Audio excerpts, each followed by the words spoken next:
high above the city in a towering skyscraper. A heavy tension filled the conference room as a man and a woman sat face to face. Just beyond the glass walls, the office staff watched them closely. A pink-haired female employee peeked through, her curiosity piquing about the mysterious woman inside. Her black-haired coworker whispered the brutal truth. That was Xiaowei's girlfriend, and she was here to end things. The pink-haired girl gasped in pure disbelief. Who ruthlessly breaks up with their boyfriend right in the middle of his company? She whispered that the woman was absolutely savage. Meanwhile, inside the suffocating room, the girlfriend coldly declared her verdict. She refused to waste her life on a useless failure like Xiao Hai. He calmly asked for her reasons. Her eyes flashed with cruel disdain, snapping that his pathetic appearance completely disgusted her. The harsh reality of her words struck like a physical blow, leaving him entirely speechless. She then cruelly confessed her true motives. She only lowered herself to date him because she sensed his hidden cultivation potential. Sure, he failed to enter a prestigious cultivation university, but he at least carried the bloodline of a fallen cultivator clan. But months had passed since that fateful day, and his pitiful ancient lineage remained completely dormant. She viciously blamed him for wasting 3 months of her beautiful youth, costing her the chance to court true immortal heirs.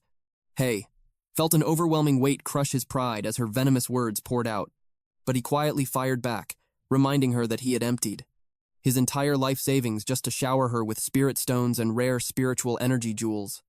The mere mention of those gifts ignited a blazing fury in her eyes.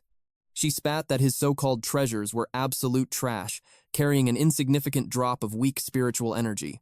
She proudly flaunted an earring gifted by young Master Lai, boasting about its overflowing, magnificent spiritual aura.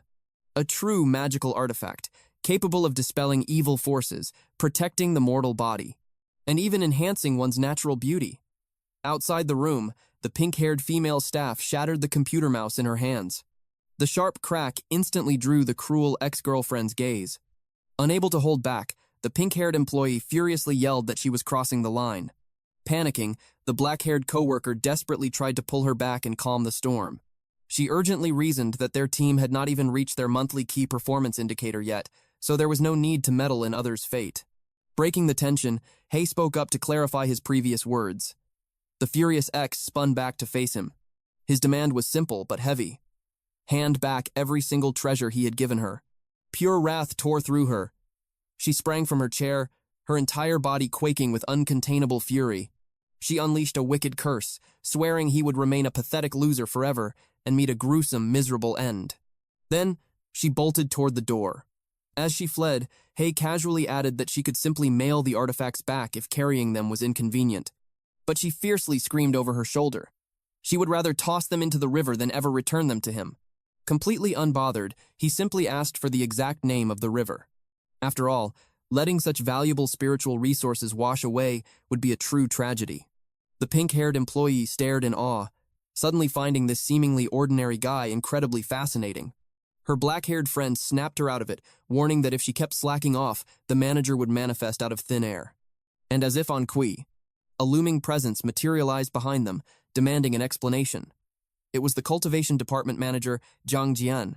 His voice struck like thunder as he questioned if she had completed the key performance indicators for that month. She froze in pure terror, unable to utter a single word in response.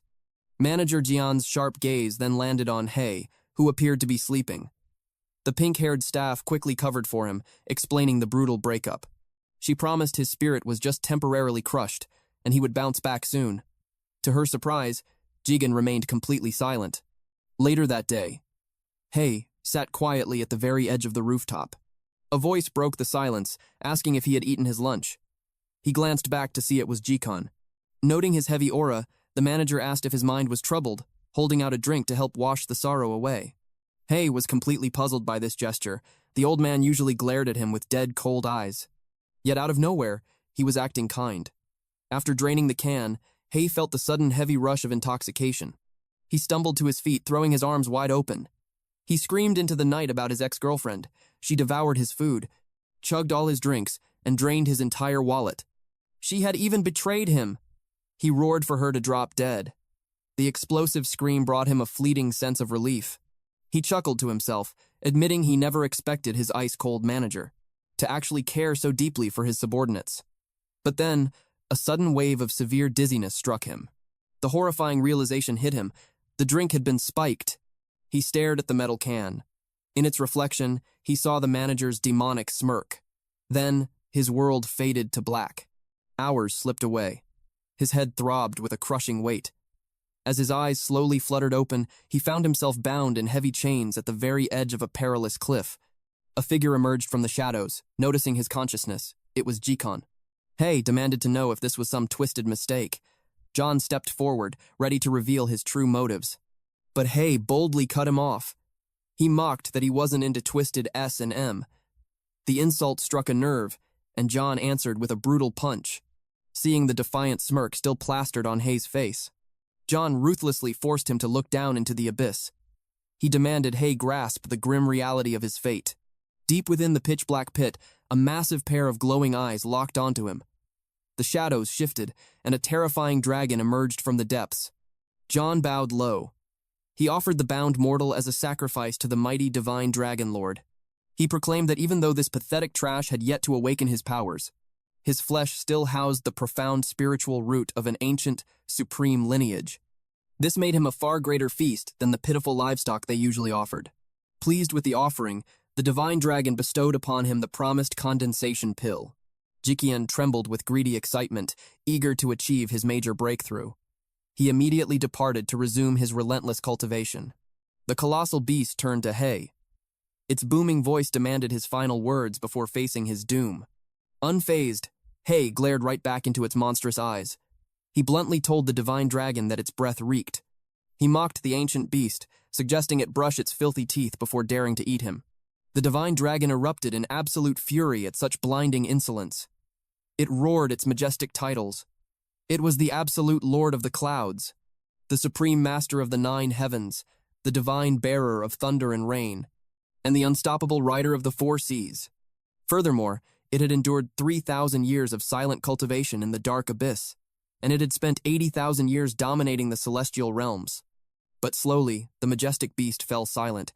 It felt a sudden sting of embarrassment for losing its divine composure. It deeply despised being provoked by a mere, insignificant mortal. Snatching Hay up, it abandoned its usual habit of swallowing sacrifices whole. Instead, it decided to grant this arrogant human a special, agonizing death. It would chew him to pieces, bit by bit. Hay desperately yelled for it to stop. The dragon sneered back, declaring that it was far too late for pathetic begging. But Hay quickly clarified his warning. He claimed he had severe athlete's foot. Eating him would completely ruin the dragon's breath. He insisted the foul stench would infect the beast's mouth, leaving a permanent, rotting curse on its breath. A horrifying blend of rank morning breath and his vile ex-girlfriend's filthy socks. Driven to absolute madness, the dragon released an earth-shattering roar. It commanded the mortal to shut his mouth. With a devastating crunch, its massive jaws clamped down. Half of Hay's body was instantly devoured. He gritted out that it stung a little, but his twisted expression revealed unimaginable agony. At that exact moment, a mysterious glowing crest ignited upon his hand. The severed limb fell away as the colossal beast swallowed him down into the absolute darkness. Suddenly, an ancient power awakened. The forbidden art of his supreme bloodline had finally activated. First came the blinding light of life and death. It branded a cursed mark of doom upon both the killer and himself. The enemy was now bound to suffer his exact pain and devastating injuries.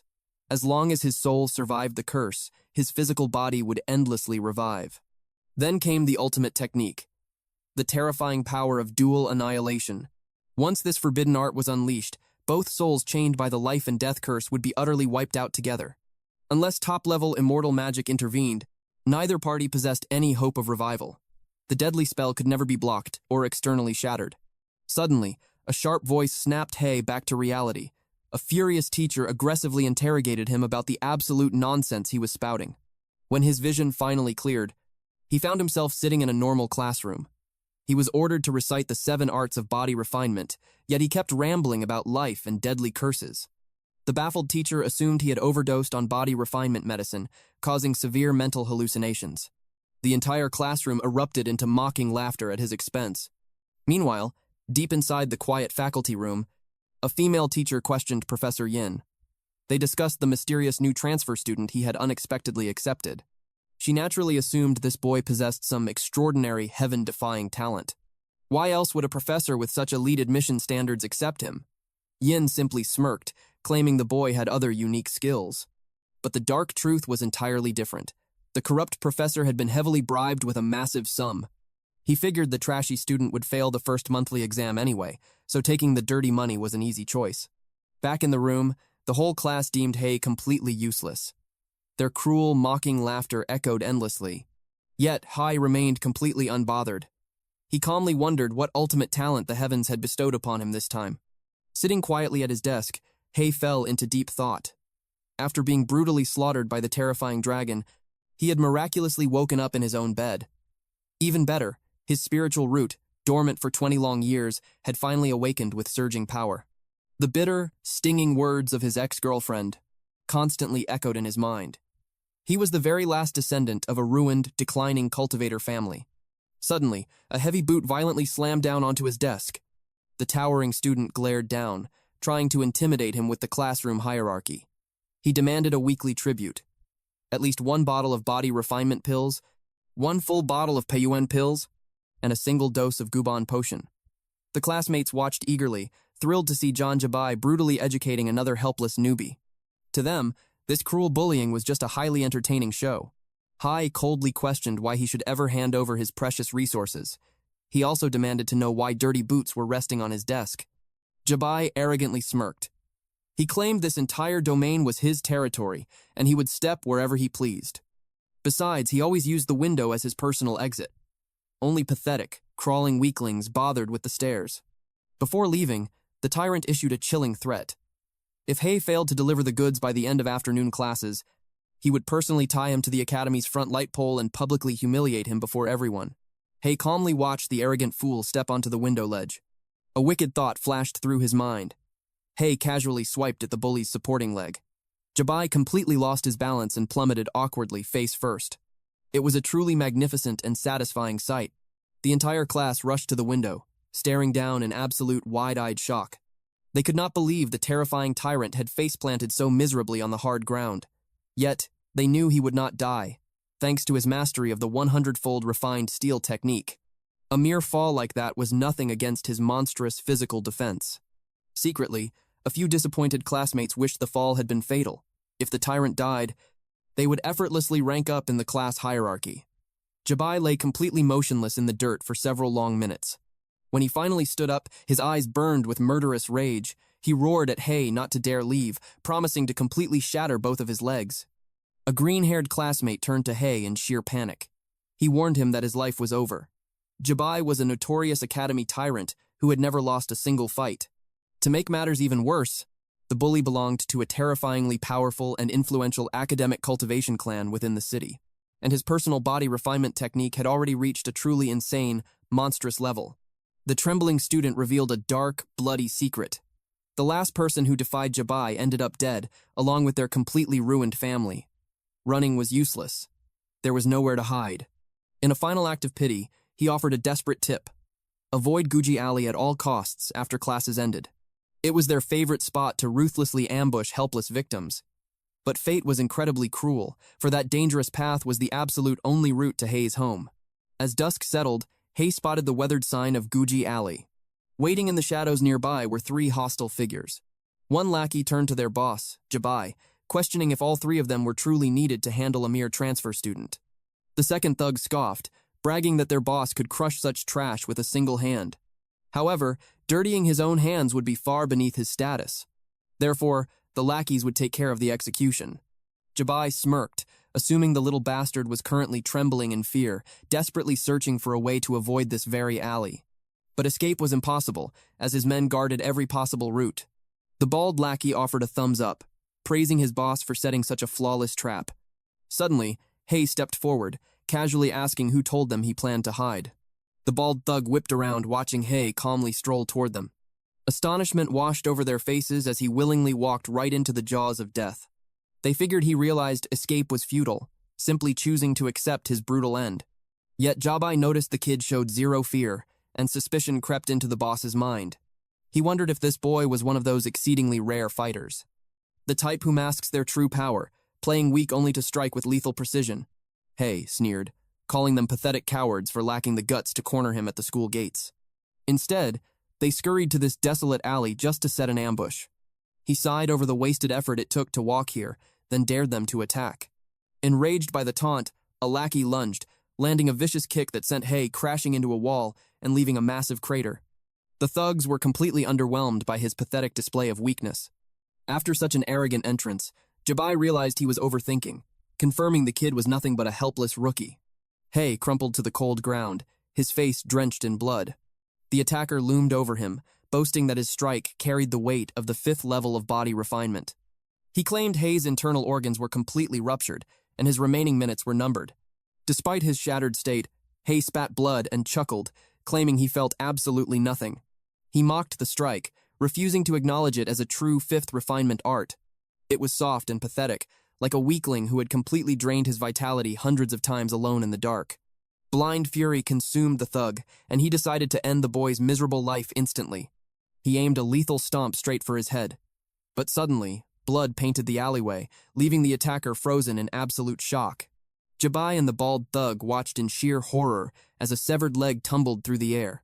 The one-legged lackey collapsed to the pavement, screaming in pure agony. A crimson pool spread from his stump, while Hay burst into vicious laughter at his loss. Then, without warning, a woman materialized. She positioned herself silently between the attackers and Hay. Jabai was paralyzed by her godlike speed. Yet, ignoring her terrifying presence, the bald thug blindly charged at her exposed back. Jabai screamed for him to stop, knowing a lethal technique would obliterate the entire block. But the warning fell on deaf ears, and the bald thug unleashed his ultimate strike, death by purple gold club. A catastrophic explosion instantly consumed the battlefield. The reckless fool completely leveled every surrounding residence in a single breath. He grimaced, dreading the absolute fury his father would unleash over this disaster.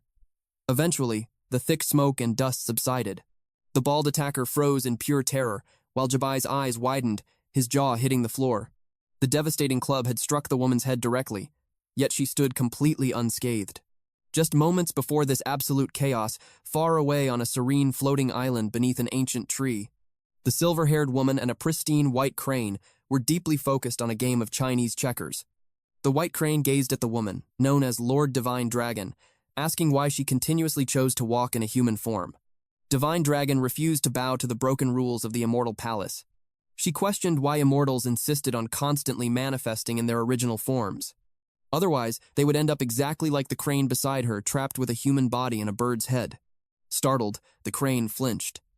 The dragon calmly asked if her words had caused offense, but the crane clarified the truth. It was shocked because the dragon was suddenly bleeding. She scoffed at the joke. 100 years had passed since she last shed blood. She believed herself to be completely invincible. Yet, to her absolute shock, fresh blood surged forth. The crane panicked as the crimson flow grew heavier. She instantly cast a homeostasis spell to seal the wound. Without another word, she turned away from the crane. As she prepared her descent to the mortal realm, the crane reminded her to report back to the Immortal Palace. She soared downward at breakneck speed.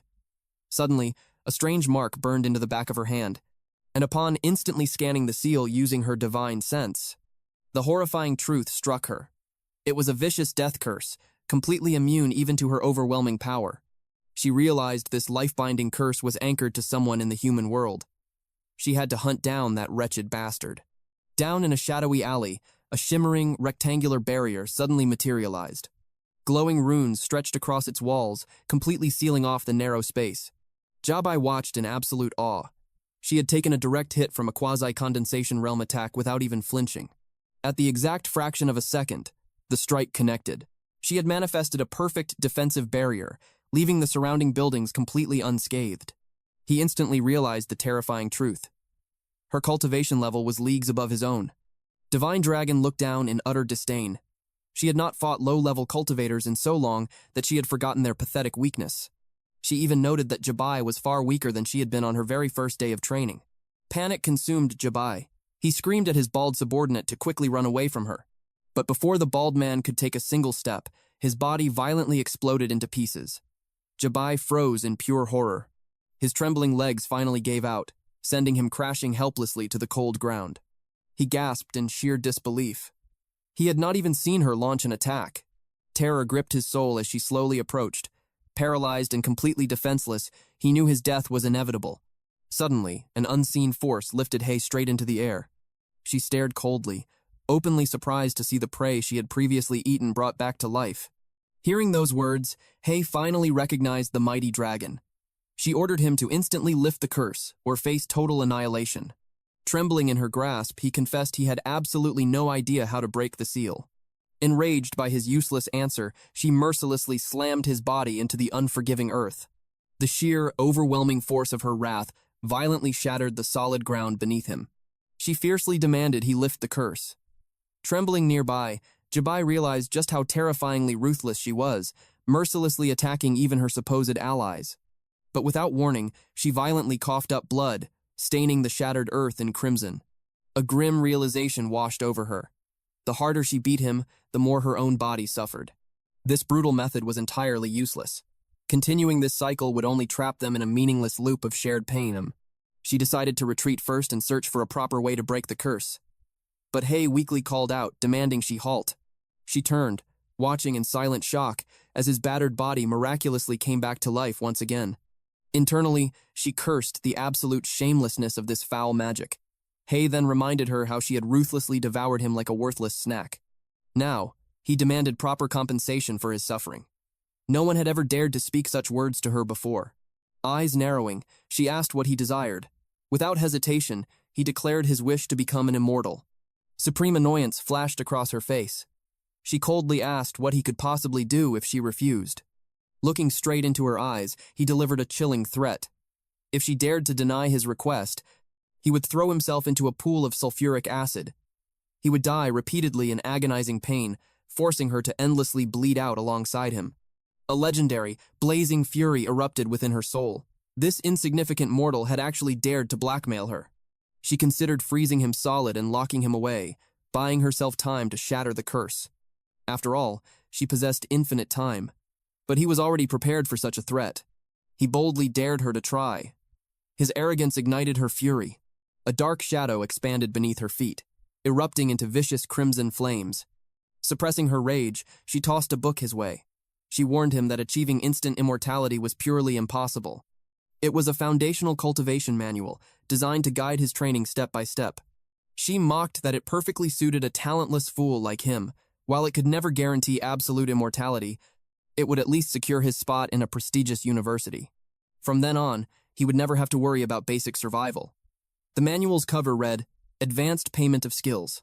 From that grand title alone, he knew this technique was something extraordinary. He agreed with her logic. Raising his cultivation base was his only true path forward. In her mind, she scoffed at his sheer foolishness. Nothing in this world comes for free. Until she could eliminate him permanently, she would drain every ounce of his worth. Coincidentally, he was plotting the exact same scheme against her. Meanwhile, Jabai pressed himself flat against the wall, desperately trying to erase his presence. But he caught her piercing gaze locking onto him. He was absolutely certain his life was over. However, she declared she had no interest in crushing insignificant ants. But she warned him to forget every single thing he had witnessed. He watched in pure terror as her mystic power surged toward him. A desperate scream tore from his throat as he begged for his life. Suddenly, his eyes snapped open. The body cultivation instructor was barking at him to behave in the examination room. A heavy fog clouded his mind. He was deeply disturbed that his memories from yesterday were completely wiped clean. He stood there in a daze, completely lost on what he was supposed to do today. The instructor announced the start of the new semester's first monthly exam. He loudly demanded their absolute best effort. Those lingering at the bottom of the rankings faced grave danger. The academy would ruthlessly force the weak to drop out. With that, the first body cultivation proficiency test officially began. For the sake of their own futures, the instructor roared at them to charge forward. Hei was caught completely off guard by this sudden exam. The instructors had taught absolutely nothing over the past few days. Green-haired student beside him sighed, explaining that this was the harsh reality of senior year. Every single technique worth learning had already been covered in their first 2 years. And Hei should have enrolled in intensive prep classes. It was a brutal truth he had never known. The green-haired student elaborated further. All their energy was now expected to go strictly into extracurricular training. Senior year was a battlefield of endless exams, cutthroat rankings, and building reputations. He suddenly realized Hay hadn't signed up for a single prep class. He was completely doomed for this exam. The green-haired guy turned to the chubby student, eagerly pointing out that his rank was about to rise. The chubby student looked confused and asked why. The green-haired guy eagerly shared the gossip. The foolish transfer student had failed to even register for cram school. Their mocking laughter loudly echoed through the room. Spotting Jabai nearby, the green-haired guy was baffled. How had the vicious class bully let Hay off the hook? Ironically, Jabai was silently wondering the exact same thing. 2 of his loyal henchmen had been beaten to death, while another had brutally bled out. A chilling instinct warned him that something truly terrifying had occurred. Meanwhile, the first test of destructive penetration began. A massive barrier spell was cast across the training field to measure the pure destructive force of their strikes. The instructor called Jabai forward to demonstrate the perfect execution. The instructor held incredibly high expectations for him. Jabai gripped his training stick and hurled it forward with explosive force. The raw power of his attack was absolutely devastating. It smashed straight through several layers of the barrier. The instructor beamed with pride, announcing that it had pierced through a 1-meter thick, 5 layers of reinforced concrete. That destructive force was exactly what one would expect from the Academy's top body-tempering prodigy. Jabai possessed a cultivation level that rivaled his own. The female students erupted into cheers. But he ignored the noise. They could never understand the true weight on his mind. The green-haired student watched in sheer awe. Hay glanced over and asked if that result was actually considered good. The green-haired student explained Jabai's legendary reputation. He was the only disciple in their class granted direct admission to Hezu Cultivation University, relying completely on his physical mastery. This test was designed to measure pure, explosive, destructive power. Whether a student practiced body tempering or followed the path of Sui cultivation, ultimately, their absolute rank was judged by the number of concrete layers they could shatter. During the first month of their senior year, ordinary students could barely shatter 2 or 3 layers. Breaking through 5 entire layers was an absolute display of dominance. The stern instructor then called Wu to the stage. It was the heavy-set student from before. He stepped forward and hurled the sphere with all his might. It struck the first barrier but completely lost its momentum. He prayed desperately for a breakthrough. Miraculously, the barrier cracked and gave way. Wu cheered wildly at his passing grade. Then, the instructor called the new transfer student to the stage. Deep down, the instructor despised the old principal for allowing such useless trash into his elite class. As Hay's name was called, the green-haired student braced for a total disaster. Failing to breach even a single layer meant instant expulsion from the academy. Treating this as their final farewell, he wished the transfer student luck. Hay remained silent. He gathered his energy, and his eyes flashed a blazing crimson. The arrogant instructor scoffed upon seeing him step up entirely empty-handed. He openly mocked the boy, loudly announcing that their class had finally birthed a prodigy capable of creating matter from thin air. The entire class erupted into cruel laughter. Jabai smugly added that such a hidden dragon would surely secure the instructor's promotion. The mockery echoed loudly across the training hall, but the instructor's smirk vanished instantly. Hay actually manifested a sphere of pure energy. Taking his battle stance, Hay raised his arm. With terrifying force, he unleashed the attack. The blast surged forward like a roaring beast, instantly obliterating the solid barriers. The instructor watched in pure disbelief. The reinforced walls were pierced like mere paper. Panic set in as the attack threatened to shatter the Academy's ultimate protective formation. Thankfully, it dissipated right at the final layer. He breathed a heavy sigh of relief as the explosive energy finally faded. However, the truth remained undeniable. Hay had just crushed the entire cohort's historical record. Furthermore, it was the instructor's very first time witnessing such devastating palm lightning. The raw, explosive momentum behind that strike proved one thing. Hay possessed a frighteningly profound level of body tempering. To master both physical tempering and key cultivation to such a terrifying degree, this kid was an absolute heavenly genius. The female disciples immediately swarmed around him. They whispered about his previously ordinary appearance. But now, his overwhelming aura made him look breathtakingly handsome. One girl gasped in awe, claiming his divine talent could rival the legendary ancestors. He had hidden his fangs perfectly. Now, they were absolutely convinced he was the secret heir of a major cultivation sect. Meanwhile, the green-haired student felt a cold sweat run down his spine. He had laughed at a monster. He was doomed. Later that afternoon, he stood trembling in pure terror. Hay approached and asked what was wrong. The poor guy looked as if he had aged 50 years from sheer stress. He bowed frantically, apologizing for having eyes but failing to see Mount Tai. He swore his absolute loyalty. He begged to be of service, but Hay simply dismissed him, rushing off with blistering speed. The green-haired student watched in sheer reverence as Hay sprinted toward the train station. He finally understood that supreme geniuses worked infinitely harder than normal men. Meanwhile, Hay pushed his body to its absolute limit. He was seething with boundless fury. He had finally realized that the treacherous dragon possessed wicked intentions all along. That despicable creature had secretly slipped him a defective manual. It was practically a ticking time bomb. A strict command was handed down. He had to master the Black Nether Palm Lightning. Failing to complete it on time would trigger severe and unforgiving penalties. His hard-earned cultivation would be slashed, and his bloodline weakened by crippling prohibitions. The ruthless countdown glared at 11:05. Tearing through his room, Hayes desperately ransacked his shelves in search of a specific skill manual. He had purchased the text online long ago. Unable to grasp its profound depths back then, he foolishly skipped straight to the final pages. Now his very survival depended on relearning those initial cultivation steps. Ordering a physical copy was out of the question. Express delivery would still take a full day, guaranteeing his absolute failure. Left with no other choice, he looked into purchasing the digital ebook instead. A shocked scream escaped his lungs the moment he saw the astronomical price tag. The sheer volume of his outburst instantly drew furious complaints from his downstairs neighbors. They desperately needed their rest for tomorrow's rigorous cultivation. During his original purchase, he had drained his entire savings, coughing up tens of thousands. To his absolute horror, the market value had completely skyrocketed since then. The clock was mercilessly ticking. With exactly 8 hours, 31 minutes, and 24 seconds remaining, pure panic set in.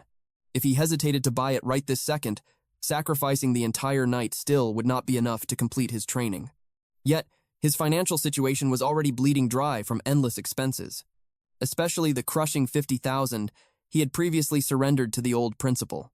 Gritting his teeth, he smashed the buy button for 200,000 yen. His pathetic account balance plummeted to 3,372.29. Wasting no time, he charged straight into the desolate mountains. There, he immediately initiated the foundational breathing technique. Down to 3 hours, 44 minutes, and 3 seconds, he forcefully ignited his spiritual energy activation. The final 1 hour, 5 minutes, and 16 seconds were dedicated strictly to fierce combat movement practice. Devastating explosions echoed through the forest. His raw power completely obliterated ancient trees and shattered massive boulders into dust. He brilliantly conquered the grueling cultivation process with a mere 32 seconds left on the clock. Wiping his brow, he arrogantly smirked, claiming the legendary trial was simply too easy. But his pride was short-lived. A violent wave of dizziness struck, and his vision instantly faded to black as he passed out. Far away on the mystical floating island, thick steam rolled gracefully across a luxurious bathhouse. The divine dragon was enjoying a peaceful shower until a sudden eruption of fresh blood burst from her back, tainting the crystal-clear water. Furious, she cursed the heavens. She had just finished refining her precious immortal dew, only to lose it so suddenly. Waving her hand over the pool, she peered through the water's reflection to find the source of her agony. The foolish boy had pushed his limits far beyond the breaking point. The sheer strain of completing the cultivation process caused his sudden death.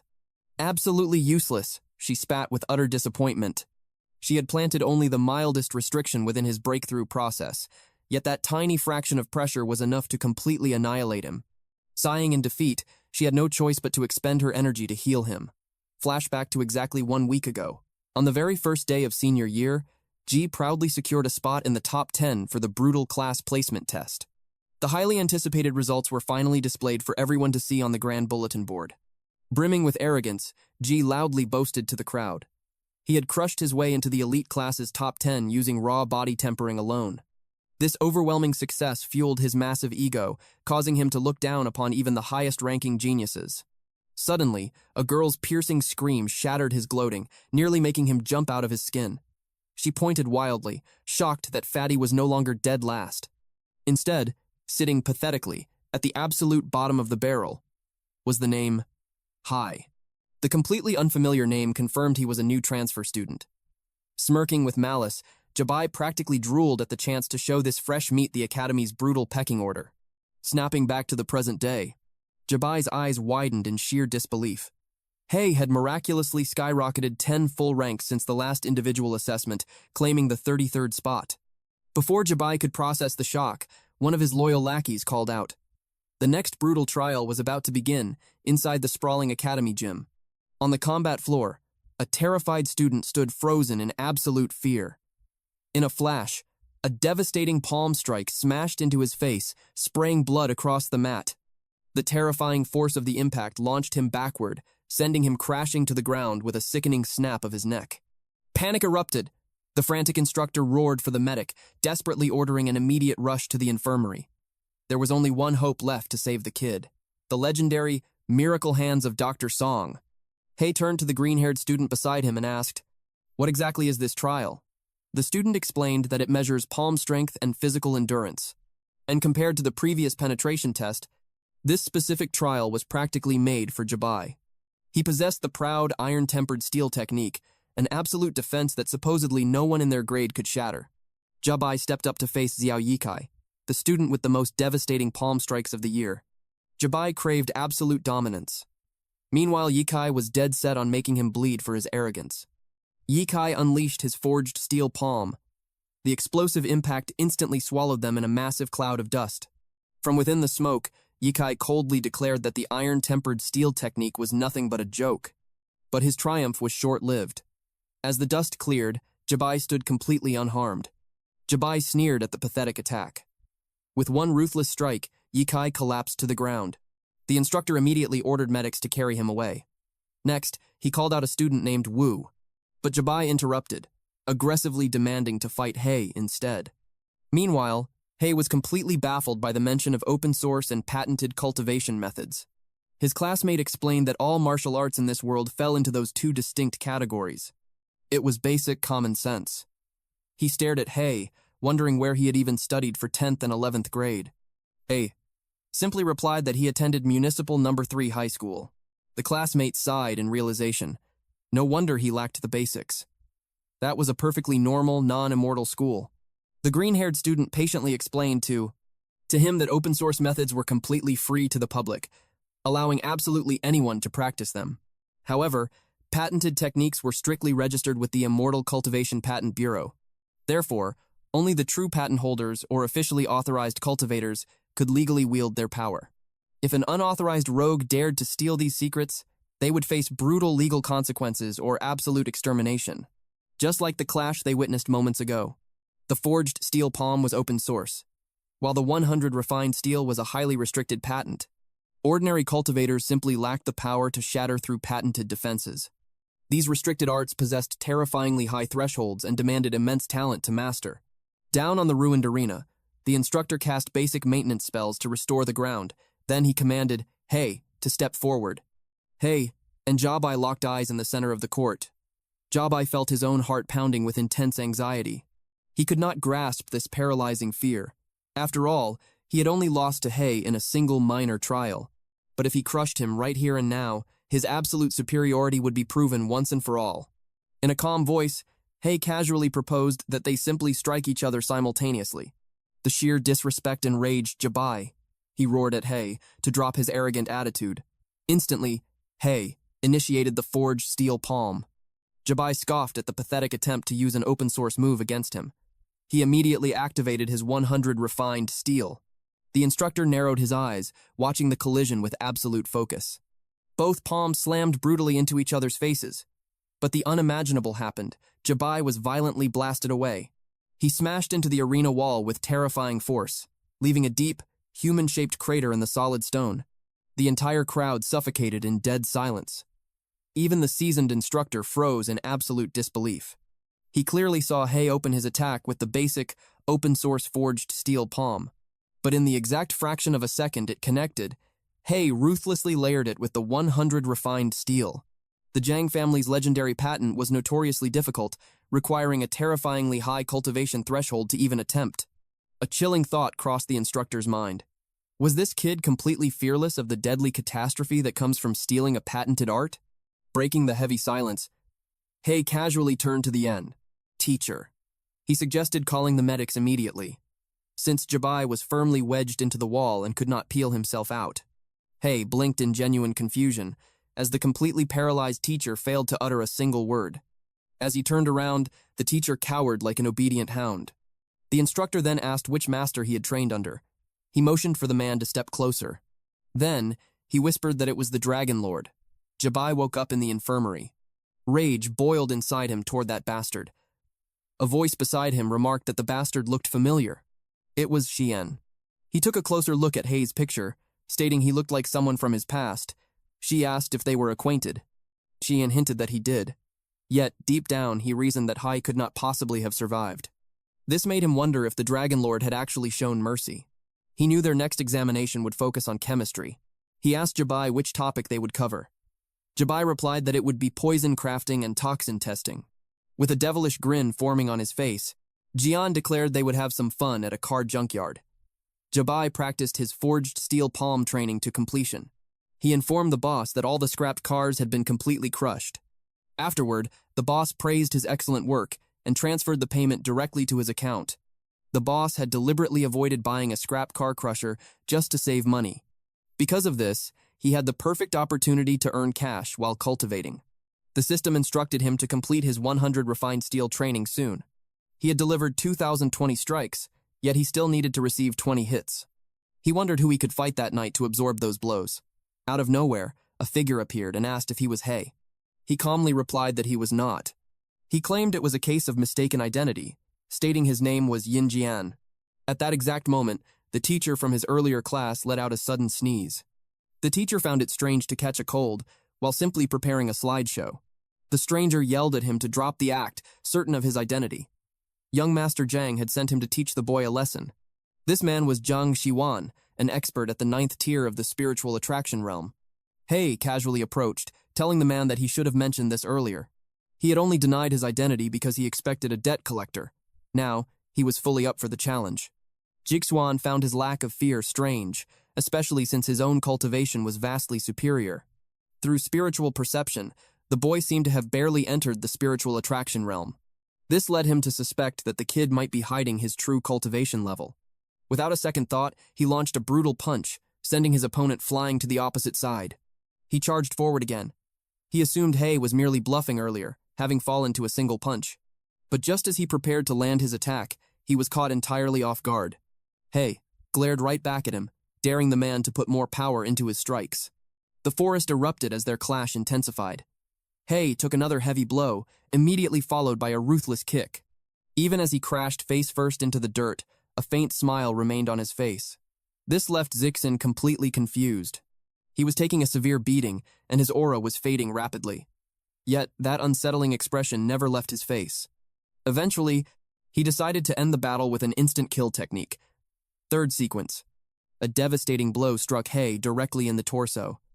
The impact launched him backward until he smashed into a massive boulder. He collapsed heavily onto his knees. Zixuan scoffed, mocking how modern high schoolers were so weak, yet still pretended to be tough. Hei remained entirely motionless. But upon closer inspection, his wounds were actively healing. The sheer recovery speed was astonishing. Not even a top-tier physician at the spiritual attraction realm could manage such a miraculous feat. He unleashed his final strike upon him. The devastating impact sent a fierce shockwave of wind surging around them. A chilling grin crossed his face when he realized he had already absorbed 2,020 strikes. This officially marked the completion of his 100 refined steel training. Looking down, he seized Xuan by the leg. He unleashed the black underworld palm thunder, slamming it directly into his opponent's torso. But Xuan easily blocked the strike with his own palm, openly scoffing at such an entry-level spell. Hei simply smirked, telling his enemy to hold on tight. He readied his free hand for the very next strike. He unleashed the forged steel palm, immediately followed by the 100 refined steel technique. Jigsawan took the devastating blow head-on, and the sheer force sent him flying through the air. The impact was so overwhelming that his body crashed violently right through a solid tree trunk. He eventually managed to steady his footing, but violently coughed up dark blood. He could instantly tell that most of his body's meridians had been completely shattered. He refused to believe it. A mere high schooler at the entry level of the spiritual attraction realm had forced him to channel healing energy. Filled with rage, he silently vowed to beat the boy to death the moment he recovered. However, something horrifying caught his eye. The sphere of lightning was permanently stuck to his hand. Absolute panic set in. He desperately tried to throw it away, but it refused to detach. He was utterly helpless as the terrifying energy exploded. When the smoke cleared, absolutely nothing remained of him except his shades. Hay casually walked over, picked up the shades, and put them on. The system suddenly notified him of the enemy's defeat. He obtained a magical tool called the Dynamic Monocle, which enhanced dynamic vision to easily track fast-moving objects. A satisfied smile crossed his face as he accepted the unexpected reward. The very next day, the official school rankings were finally posted. Jabai watched in pure frustration as Hay climbed the ranks far too quickly. The boy had already secured the 18th rank. To make matters even worse, the kid had effortlessly wiped out the hired thugs he had sent. Meanwhile, a young woman eagerly approached He, begging to know his secret for ranking up so fast. She offered to trade her UN nourishing pills for the information. Little did they know, a group of girls was secretly listening in. They sneered at Gao Fei in disgust, calling her a shameless schemer for attempting to trick him into such a terrible trade. Later on, the next class officially began. It was time for chemistry, taught by the strict teacher Zhang Qingyan. For today's lesson, they had to demonstrate their skills in creating and detecting deadly poisons. She warned that when they entered dangerous careers in the future, they would inevitably face lethal tricks from coworkers, subordinates, bosses, and bitter rivals. Therefore, if they wished to avoid suddenly dropping dead on the job, she highly advised them to give this exam their absolute all. Every student was handed a tray containing several mysterious food samples. Before the exam ended, they had to accurately identify the poisonous dish. They were ordered to swallow the non-toxic ones, and their final grade would rely entirely on both detection speed and accuracy. Furthermore, anyone who could actually name the specific poison would receive extra credit. However, Jabai had maliciously tampered with Haye's entire tray, enlisting the help of his second brother. He fully expected the boy to die right there in the classroom, long before ever reaching a dangerous career. Because the tray was filled with so many incredibly strong-smelling items mixed together, Jabai knew it would be impossible for him to identify the deadly poison by scent alone.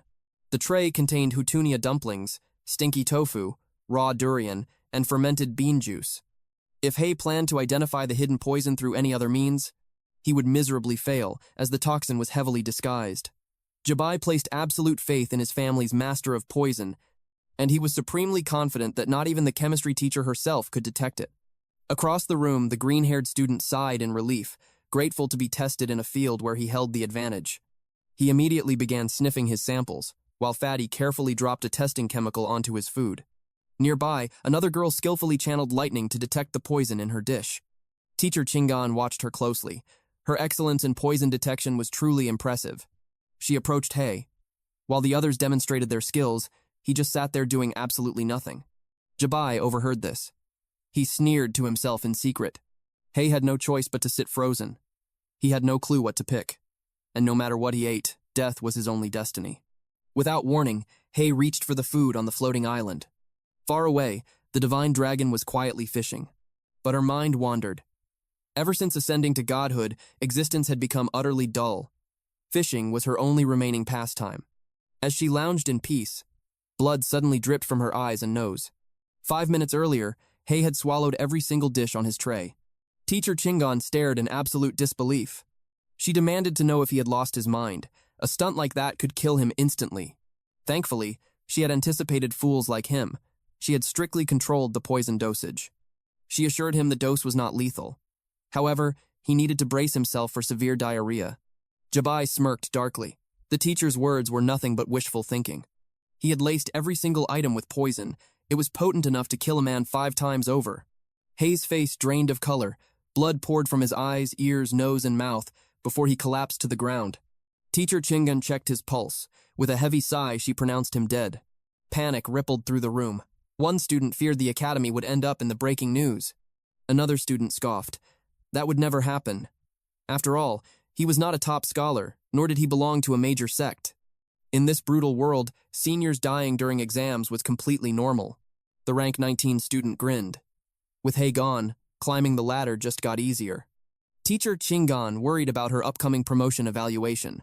But more than that, blazing fury consumed her. Someone had dared to tamper with her exam. Her suspicions immediately fell on the physical education teacher. That bastard was her main rival for the promotion. While she cursed her rival, Hay suddenly gasped for air. She leaped to her feet in pure shock. He was alive! In her entire teaching career, she had never witnessed something so impossible. She could not believe he had actually fooled her. Hay calmly reported that all 5 items were poisoned. He even identified the entic dispersing powder. Suddenly, glowing letters materialized across his palm. He then declared the final toxin was the air-ending poison. Jabai froze in absolute disbelief. Cold sweat drenched Jabai's back. He had been perfectly thorough. He even hired a condensation realm expert from his sect. He had investigated Hay completely and found 0 threats. It made absolutely no sense. How could a nameless nobody survive such a deadly strike? He had just shrugged off the poison of a condensation realm master.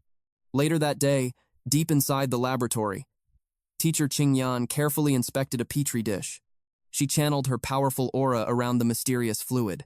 It was Haye's blood sample. Her deep analysis confirmed that every single answer he gave was flawlessly correct. She instantly knew the truth. That brain-dead physical education teacher lacked the skill to concoct this. This level of lethality proved it was the work of a true condensation realm poison master. It took her half the night just to analyze the toxins. Surviving that made Hay an absolute monster. Meanwhile, at the new Immortal bookstore, Hay frantically searched through the ancient texts. He never imagined a communication method like this existed. The divine dragon spoke to him through the glowing text on his palm. She revealed it was his bloodline forbidden technique. She ruthlessly mocked his ignorance for not knowing how to wield his own power. She linked their health bars together. It was a desperate connection to contact each other during ultimate emergencies. Hay groaned in frustration. This highly encrypted communication felt like absolute torture on his body. He questioned if another method existed for immortals to communicate with mortals. He mistakenly believed that divine beings possessed absolute freedom. She reminded him that immortals were like strategic nukes to humanity. The Immortal Palace monitored their every single move. She had already descended to the mortal plane under her own power once. So if she carelessly made contact with humanity again, the Immortal Palace would undoubtedly discover it, and divine enforcers would hunt her down. Hay pressed further, asking if she could expose the hidden locations of supreme-grade treasures. Every secret she was allowed to share was already forged into his advanced payment skills. He merely needed to follow the established path. Crimson blood suddenly dripped from his hands. A bystander caught sight of the gruesome scene. It was the female clerk. She knew modern high schoolers faced crushing academic pressure, but she never imagined one would resort to self-harm inside a bookstore. Now, she was stuck cleaning up the bloody mess once more. Hay offered a quick apology, swearing to wipe away the crimson stains himself. Shifting the focus, he began inquiring about several specific cultivation manuals. When questioned about his exact needs, he revealed his status as a senior, aiming straight for the condensation realm. He requested recommendations for top-tier study guides to prepare for this breakthrough. With nearly a full year remaining before the grueling college entrance exams, she was genuinely shocked by his premature ambition to reach the condensation realm. He casually questioned if achieving the condensation realm was truly that difficult. His glaring lack of foundational knowledge made her severely doubt his senior status. She clarified the brutal reality. Breaking into the condensation realm during the exams guaranteed instant university acceptance. If he could miraculously achieve that profound state immediately, he would qualify for a direct recommendation. She sighed at how today's youth possessed towering ambitions, but absolutely zero foundation. Pushing 3 best-selling cultivation manuals toward him, she offered her expert guidance. Mastering even one would be a massive advantage. Yet, he bypassed them entirely for a specific condensation realm cultivation guide. He slapped his chosen text onto the counter. Since he blatantly ignored her advice, she stared back with utter disappointment. Without wasting a single breath, his eyes darted across the pages. The clerk watched in disbelief as he blindly flipped straight to the end of the intricate manual. In her mind, his backwards logic proved he was a completely hopeless case. The text revealed a harsh truth. Ascending to the condensation realm demanded absolute perfection. One must maximize either their chi or physical body to level 10, paired with the catalyst of a condensation pill.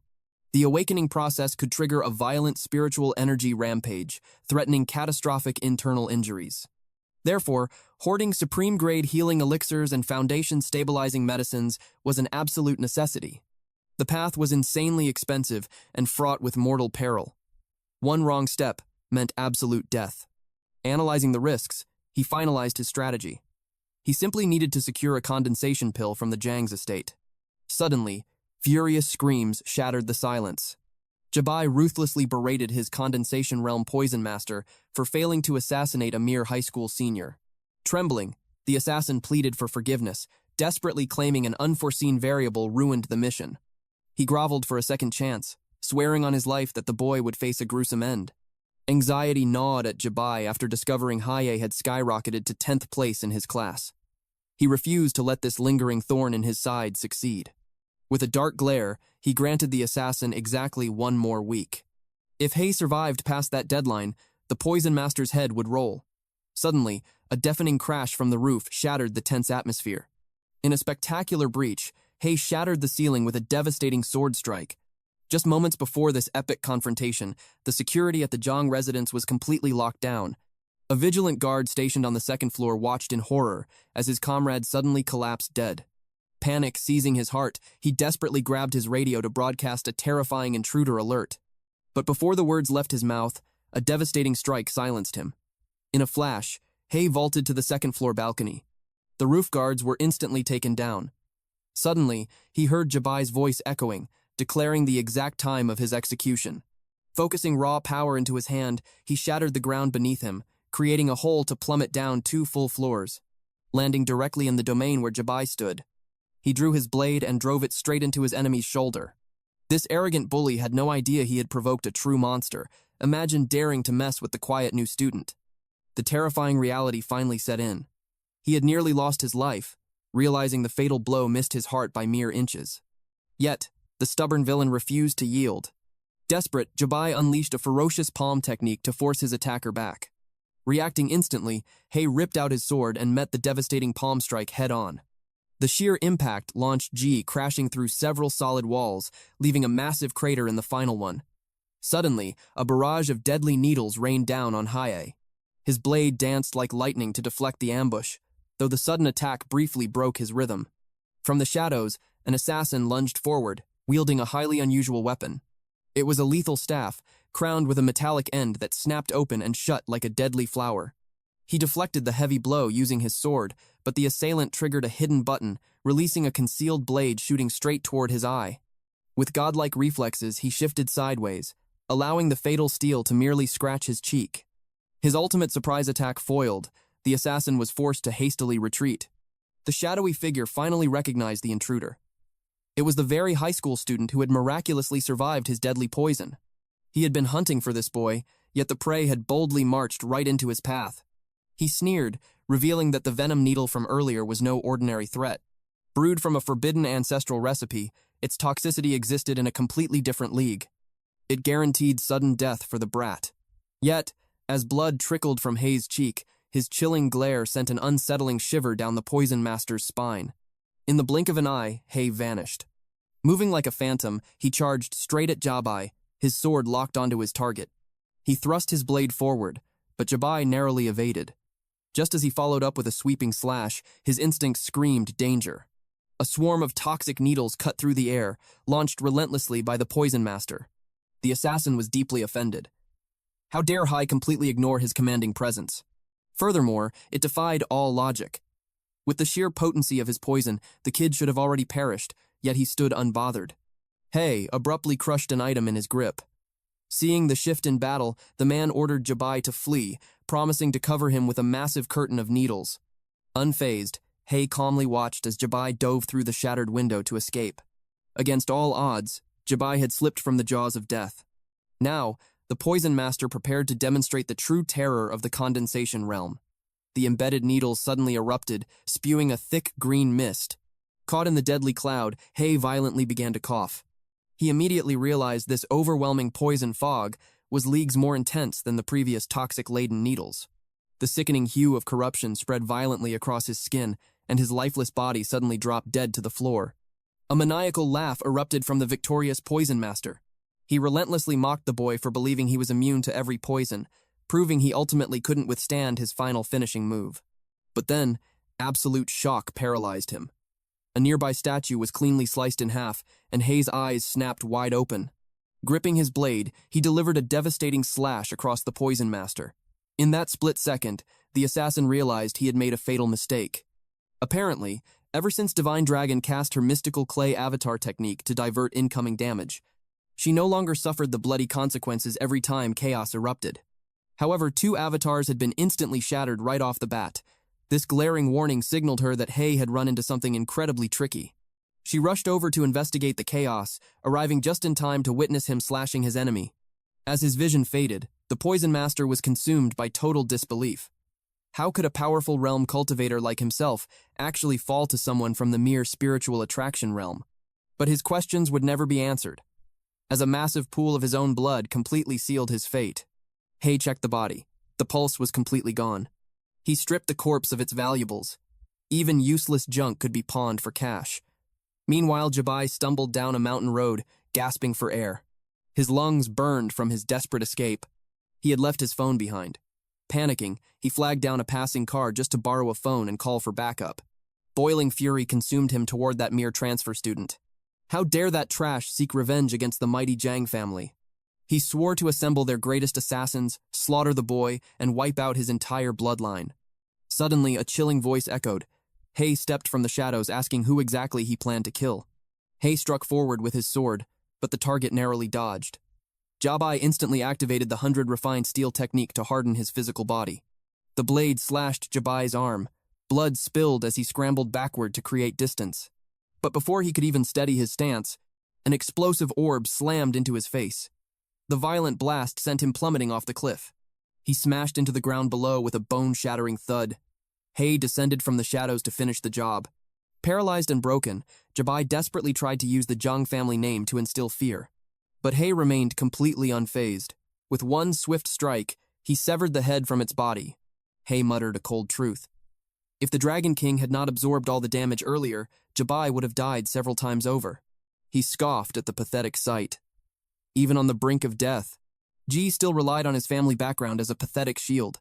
Hei burned the corpse to ashes and erased all evidence.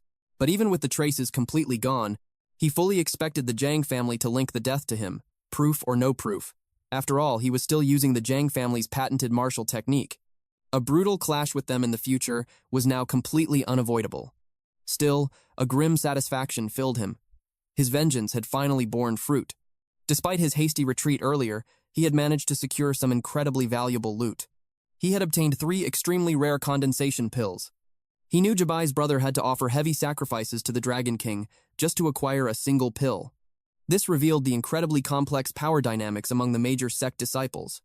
He also hauled in gold, silver, treasures, talismans, and a pile of standard-issue blades. Every single piece would be pawned off for cash. Hearing his intent to sell, the system suddenly presented a specialized merchant interface. Ever since he mastered the advanced payment skills, these strange system pop-ups had become a regular occurrence. He strongly suspected this was all designed by that stinky dragon. But now, the system's big data algorithms felt unnervingly similar to a modern e-commerce platform. A sudden panic hit him. He desperately needed to delete his browsing history. A glowing wheel materialized before his eyes. It listed cultivation techniques and magic artifacts. He immediately smashed the sell button. The dynamic Manhwa, horizontal blade, poison lotus, gold bars, and all the other junk were instantly sold.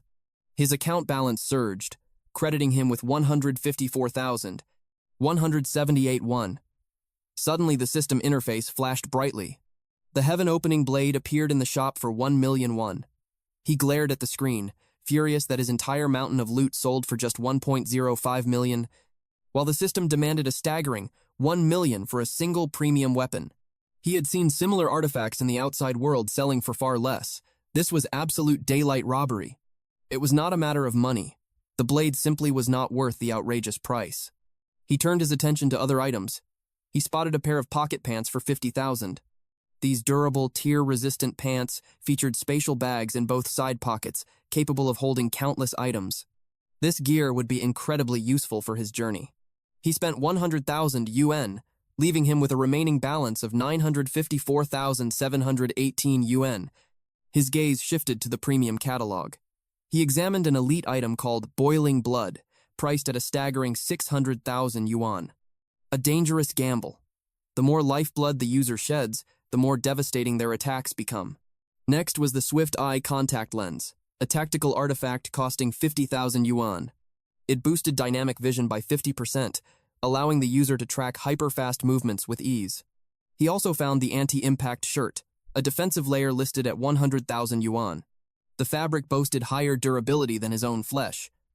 He would never have to worry about his clothes shredding in the heat of battle. Finally, there were the grip shoes, priced at 200,000 yuan, forged with ultra-traction soles. When infused with spiritual power, they could effortlessly cling to any surface. Their true potential, however, relied entirely on the user's cultivation level. Altogether, he burned through 950,000 yuan. This drastically reduced his remaining balance down to 4,718 yuan. The massive financial loss brought him to the verge of tears. Meanwhile, the divine dragon smiled coldly. She refused to let this mortal brat die an easy death after daring to bind her with that pathetic blood curse. Suddenly, a feline subordinate called out to the Lord Dragon King. It excitedly reported that they had discovered a method to shatter the human's blood curse. Wasting no time, she followed the mystic cat straight toward the ancient altar. The cat explained that the boy's bloodline was entirely unremarkable. Haya's ancestors possessed such weak abilities that their blood curses only worked on low-realm demonic beasts. Even worse, those frail beasts could never withstand the transferred damage. This fatal flaw caused his ancestors to perish quickly in low-level battles. It was the very reason no sect ever took an interest in their cursed bloodline. For generations, they were destined to remain absolute nobodies in the mortal world. Frustrated, she demanded an explanation. How could a mortal cast a blood curse on her? She was a celestial being, the mighty Dragon King. The mystic cat offered a grim theory. When she descended from the heavens into the mortal realm, the celestial emperor's restriction spell had forcibly crushed her cultivation, binding her to a painfully low realm. Furthermore, the boy's explosive willpower and desperate instinct to survive had drastically pushed the upper limits of his blood curse. Fortunately, the terrifying curse was still bottlenecked by his own pathetic cultivation level. A mere cultivator at the spiritual attraction realm could only siphon a tiny fraction of her colossal health bar. The moment he drained that small portion, he would instantly die. By then, the intricate magic circle was finally prepared.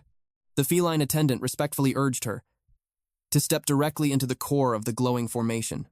Runes ignited, and magic circles materialized above her head. She cried out in sudden agony as a dark force was violently ripped from her body. Meanwhile, back on Earth, the night remained dead silent. Hay was deeply asleep. The extracted curse energy bridged across space and infiltrated his body. In her spiritual vision, she saw the blood curse manifest into a solid, tangible form. With deadly precision, she condensed raw spiritual power into her palm, preparing to sever the connection with a single strike. But the decisive blow was suddenly interrupted by a sharp knock at her door. A messenger had arrived. The envoy bowed, delivering a chilling message. The celestial minister was officially requesting her presence. The cat frowned in confusion. Why send a personal envoy instead of using a standard communication talisman? The divine dragon instantly raised her guard. This sudden invitation practically reeked of hidden hostility. Soon after, the divine dragon stood proudly within the grand celestial hall, staring up at a completely empty throne. Suddenly, a sly voice echoed through the silence, asking if she desired to take that very seat. A towering figure slowly materialized from the shadows, standing at the right side of the throne. He calmly stated that the celestial emperor had been completely absent from the realm for years. The throne had gathered dust for ages. Surely, there would be no harm if she claimed it for just a brief moment. She scoffed at the blatant trap. She sharply pointed out that every immortal in the heavens knew he was the one truly desperate to sit there. She sternly warned him to drop the pathetic mind games, demanding to know the real reason she had been summoned. A smug smirk crossed his face. He dryly commented that her legendary temper had not mellowed out at all. Then, his tone shifted to deadly serious business. He had summoned her regarding her formal application for promotion to the rank of High Immortal. Her promotion was decisively rejected. Fury consumed her. Centuries ago, she had surrendered her own territory and loyal subordinates just to join the Immortal Palace.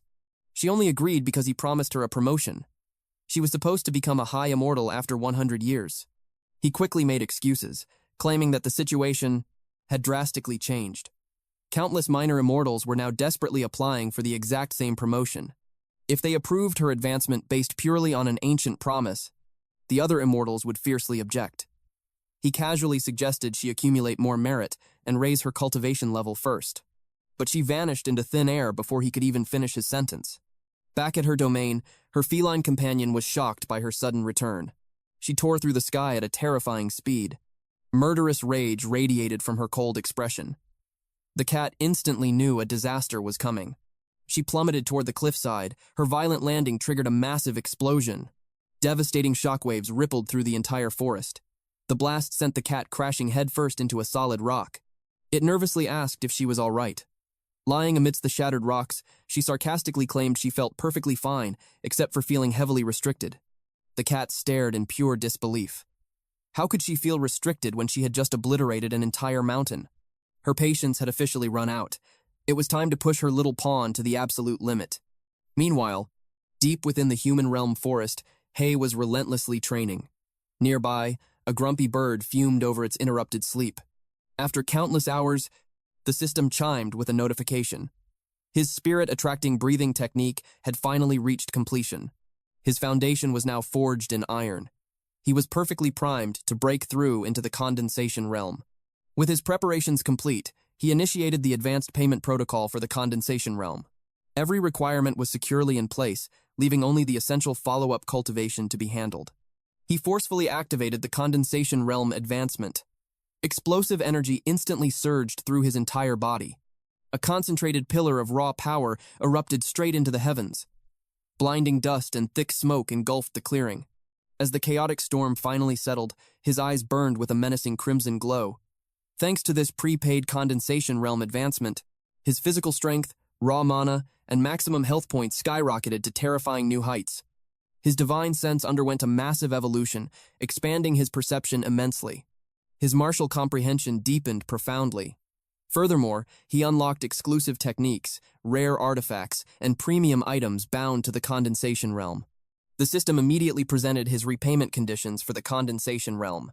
He needed to provide 1 condensation pill, 10 superior foundation stabilizing pills, 3 vials of superior spiritual herb extract, and achieve 10 complete layers of the spirit-attracting realm.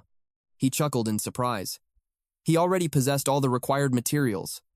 It seemed almost too easy, but his confidence was completely misplaced. A deadly side quest suddenly materialized before his eyes. He was ordered to conquer a dangerous secret realm before the timer ran out. To make matters worse, he would suffer from the hemorrhage curse the entire time. Upon mission completion, 30% of his total cultivation and merit would be cruelly deducted. This was the steep interest for his condensation realm advance. Furthermore, any delayed repayment would stack brutal compound interest. Panic set in as he realized he had no clue where this treacherous demon cave was located. Right on cue, an ominous red glow illuminated the ground. A teleportation circle flared directly beneath his feet, catching him completely off guard. He plunged into the pitch-black abyss below. The ruthless 20-minute countdown immediately began ticking. He screamed in frustration at the sudden, brutal difficulty. His terror peaked when he saw a bed of lethal spikes rushing up to meet him. Desperation kicked in. He forcefully channeled his aura into his hands and feet, desperately trying to grip the cavern walls. His fingers tore against the stone as he rapidly slid downward. He screeched to a halt a mere inch above the deadly iron spikes. He gasped for air, his heart violently pounding in his chest. One wrong move, and he would have been impaled instantly. Even with his massively upgraded health bar, pain was still pain. Furthermore, he never knew when the deadly hemorrhage would strike. If possible, he wanted to avoid taking any unnecessary damage. Suddenly, a massive metal arm launched toward him. Luckily, he spotted the attack and dropped down to evade. The moment he dodged, a deadly spike shot out. He instantly countered, slashing it right in half. His speed, strength, and reflexes had all reached a completely new level. He lacked a high-grade blade forged to cut through solid iron. However, by channeling his magic power, a single strike could sever a stone arm thicker than a human waist. This was the true reward of upgrading his basic cultivation. Suddenly, another attack locked onto him. He pushed upward, dodging in a rapid zigzag motion. He aimed to escape the pit. However, a massive hand blocked his exit. He was trapped, ambushed from both the front and the back. Unleashing the Black Nether Fist Core Thunder, he completely obliterated everything in his path. Glancing down, his timer read exactly 17 minutes and 36 seconds. Suddenly, a humanoid rock erupted from the earth. It was not alone. Several more enemies emerged from the shadows. They were imposing stone warriors, each wielding a massive, crushing hammer. Between the strict time limit and a sudden violent hemorrhage, his window for survival was rapidly closing. He collapsed to his knees. Towering above him, a rock soldier raised its heavy hammer. The towering monster swung down with lethal force, but its weapon crashed into an obstacle. It was a massive hand. Hai had summoned it using his advanced payment skill, Stone Golem. The massive blood loss triggered a dangerous passive ability known as Boiling Blood. This greatly amplified his attack power. With one fierce strike of his dagger, he cleaved the rock soldier in half. A system prompt appeared, instructing him to complete the Stone Golem training phase.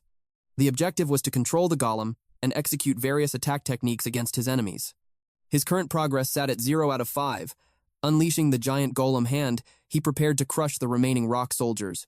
He mercilessly crushed one target, while the giant hand blasted the others away with heavy punches. Victorious, the massive golem hand remained raised high in the air. Meanwhile, in a dark, hidden location, Jiqian ruthlessly slapped a chained woman, forcing her back to consciousness. She opened her eyes, finding herself bound before a deeply unsettling altar. Her last memory was simply drinking a soda. Completely terrified, she begged her manager, Jiqian, for an explanation. Jiqian clicked his tongue in pure annoyance. He had completely failed to break even after consuming the condensation pill. Worse still, the divine dragon was entirely ignoring his recent offerings. Driven by greed, he had chosen to pray to a completely different deity to secure another condensation pill. The chained, black-haired woman stared at him in absolute horror. As his loyal subordinate, absolute panic set in when she realized she was meant to be the living sacrifice. It was a truly unbelievable nightmare. She worked like a beast for a mere 3,001 a month, and now he demanded her very life. Desperate, she screamed that human sacrifice was absolutely nowhere in their company contract. Jiqian coldly clarified the truth. Since she signed through a labor dispatch agency, their parent company was entirely cleared of any liability. The sheer cruelty of his words was absolutely staggering. Pressing a cold blade against her neck, he coldly declared that playtime was over. She tearfully begged for her life. Then, completely out of nowhere, a massive explosion shook the room. The blast came from a heavy wooden stick swung by Hay. He locked eyes with the ruthless manager who claimed to treat his employees like family. Without a word of hesitation, Hay disrespectfully flipped him off. Hay had successfully conquered the Stone Golem training phase. Seeing him standing there, Jiqian's jaw hit the floor in pure shock. He simply could not believe Hay had tracked them down and destroyed the mechanical golems outside. Hay smirked coldly, pointing out that Jiqian didn't even seem surprised that he was still alive. He figured someone had already warned the man exactly how hard he was to kill. He mocked that Xian's dead brother must have delivered the message. Xian simply could not believe that his own sibling had fallen by his hand. Then, Xian demanded the truth. Did he possess his fallen brother's condensation pill? He launched a ruthless attack, determined to force him to surrender the pill. The cold reality was clear. Xian had absolutely no interest in how his brother died. He had only helped his brother hunt high in the past to protect their shared honor and reputation. But now that his sibling was dead, the elder brother ruthlessly claimed full rights to his belongings. He was caught completely off guard by Hay's sudden palm technique. The devastating strike blasted his right arm into bloody pieces. The black-haired woman quickly looked away. Meanwhile, Jigan's broken body slid toward the altar's dark entrance. His fresh blood pooled on the ancient stone. Deep within the shadows, the entity on the other side sensed the sacrifice. The scent of blood had fully awakened the ancient beast. I sensed the sinister aura radiating from the depths. Time was running out. Only 9 minutes and 20 seconds remained. He swiftly shattered the woman's heavy chains. Looking into his eyes, she immediately recognized who he was. He had vanished without a trace after the company incident. She never expected him to possess such terrifying power. With absolutely no time for explanations, he ordered the golem to escort her out to safety. The massive golem hand grabbed her securely, leaving her completely stunned into absolute silence. Meanwhile, a dark ritual was unfolding. Zikian's lifeless body was rapidly absorbed by the creature in the dark altar. Its glowing eyes snapped open, and it instantly grasped a cursed sword. A terrifying female figure stepped out from the shadows. Just looking at her sinister, glowing red body, it was clear she was no ordinary being. Hay locked eyes with the monstrous woman. He instantly tried to gauge the depths of her true power, but her chaotic energy was absolutely overwhelming. The sheer, crushing pressure of her presence alone caused him to bleed. He pushed his divine senses to their absolute limit, desperately trying to assess her exact cultivation level. But a violent magical countermeasure struck his mind instead. The dark exit abruptly sealed shut behind her. Hay could only wonder what kind of demonic entity GK had foolishly sacrificed his life to summon. Without uttering a single word, she launched a lightning-fast charge. He barely blocked her heavy sword with his dagger. Her terrifying strength forced him directly to his knees, and the vicious blade sliced deeply into his shoulder. In a brutal flash, she moved to deliver a ruthless kick. He desperately raised his free arm to block the impact. But then, a deafening explosion erupted from the clash. The explosive blast hurled him violently against the cave wall. Unfazed, the monstrous woman settled into her deadly combat stance. Hai painfully realized the terrifying truth. Every single one of her strikes carried crushing, unimaginable force. He planned to summon the golem to intercept her next charge, but before he could even blink, her blade had already slashed through his flesh. Far away on the floating island, 3 mystical clay statues suddenly shattered into dust. The divine dragon grew visibly restless. The sudden explosion of all the death, substitute puppets at once, was a deeply alarming sight. The majestic dragon knew exactly what it meant. It was a grim, undeniable omen of her impending death. Back in the bloody cavern, Hay was utterly stunned. He never even saw her monstrous sword swing, yet the deadly strike had already connected. His battered body crashed heavily onto his stomach against the cold stone floor. The dark woman closed her eyes as arcane magic spiraled tightly around her fingertip. She readied herself to deliver a fatal second strike. Her deadly blade aimed straight for his neck. In a desperate survival instinct, he parried the lethal strike with his dagger. The overwhelming impact was so incredibly powerful that a violent shockwave ripped through the cavern air around them. His instinct screamed in absolute warning. She was already preparing a ruthless follow-up strike to finish him off for good. With a swift, commanding flick of his finger, the massive golem hand suddenly materialized from thin air. The giant appendage slammed down to crush her, but she gracefully evaded the impact with a rapid somersault. Landing smoothly, she instantly created distance between them. But she was momentarily caught completely off guard when Hai relentlessly followed up with a vicious dagger assault. A critical system alert immediately flashed in Hei's mind. He had sustained a catastrophic 99% damage, triggering the automatic activation of his boiling blood skill. A fierce, bloodthirsty grin slowly spread across his face. He was absolutely thrilled that he could finally fight a true, life-or-death duel. He realized the devastating technique that previously crushed him followed a strict sequence. It was no wonder his defenses had been completely useless against it. He launched a relentless dagger assault, which she masterfully deflected with her blade. Then, he unleashed an orb. The trick broke her focus. The moment it met her sword, a violent explosion erupted, forcing her to unleash her one-shot technique once more. He saw it coming. In fact, he had been waiting for this exact moment. The system confirmed that the enemy technique had been successfully prepaid. She unleashed celestial annihilation. Devastating energy erupted from them both. As their powers violently collided, a massive shockwave ripped through the air. As the thick dust finally settled, both warriors remained standing. But mere seconds later, the woman collapsed to the ground. Hay emerged completely unharmed. She stared in absolute disbelief, unable to grasp how she had fallen when her attack struck first. Her blade should have claimed his life, yet he stood without a single scratch. He mocked her for breaking her silence in pure panic. Until now, he genuinely believed she was mute. He calmly explained that while she could launch a preemptive strike, he was fully capable of doing the exact same thing. Initially, he wanted to build a defense against her ultimate blow, but found it impossible. Defending against such overwhelming power clearly required a much higher cultivation realm. Then, he recalled the chilling details of their previous encounter. She had held back her lethal blow, opting to slice his throat as a finishing move instead. He predicted she would target his head once again. So he laid a trap for that exact moment, stealing a slash of his own as a bonus. Fury blazed in her eyes, but a sudden anomaly shifted her focus. A glowing magic circle materialized beneath them. The system warned Haye to complete the hand seals for his prepaid technique, or face divine retribution. This was his first time witnessing the terrifying heavenly punishment tied to prepaid heaven's law techniques. Both warriors immediately began weaving hand seals. Panic gripped the woman as her signs failed to align. Suddenly, an earthen hand burst from the ground, binding her arms tight. She gritted her teeth, refusing to let the restraints halt her casting. But Hay never intended to stop her entirely. He only needed to waste her precious time. With a burst of strength, she shattered the earthen binding. She rushed to finish her seals, but it was already too late. Multiple magic circles descended from the sky. The heavenly tribulation had arrived. Apocalyptic destruction obliterated the area. Yet, Hay remained completely untouched by the devastation. The system announced that the quasi-condensation realm prepayment was successfully completed. The required share of cultivation and virtue points was immediately deducted from the session. A surge of power coursed through him as his cultivation broke through to the third layer of the condensation realm. New system resources instantly unlocked for future prepayment. Slowly, the defeated woman crawled her way out of the smoking crater. Hay blocked her path, coldly noting that she still clung to life. She calmly accepted her total defeat, stating he could kill her, skin her, or do whatever he pleased.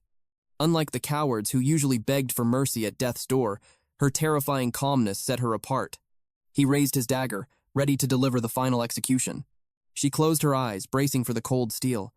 But the fatal strike never came. To her absolute shock, all her gruesome wounds perfectly healed. Haye then declared that they now shared a single health bar. He offered her a pact to ascend the heavens together.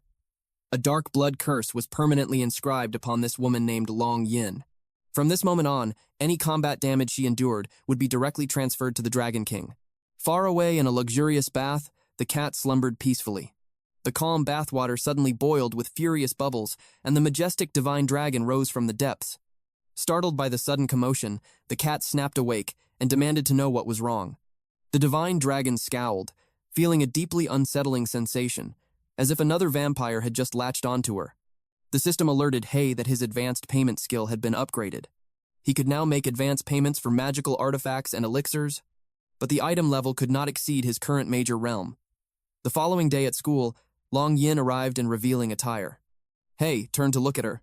Fatty and the green-haired student stared, with Fatty wondering who she was. The green-haired student teased him for falling for his sister-in-law. Fatty turned pale, clarifying that his heart belonged solely to his teacher, Teacher Ju.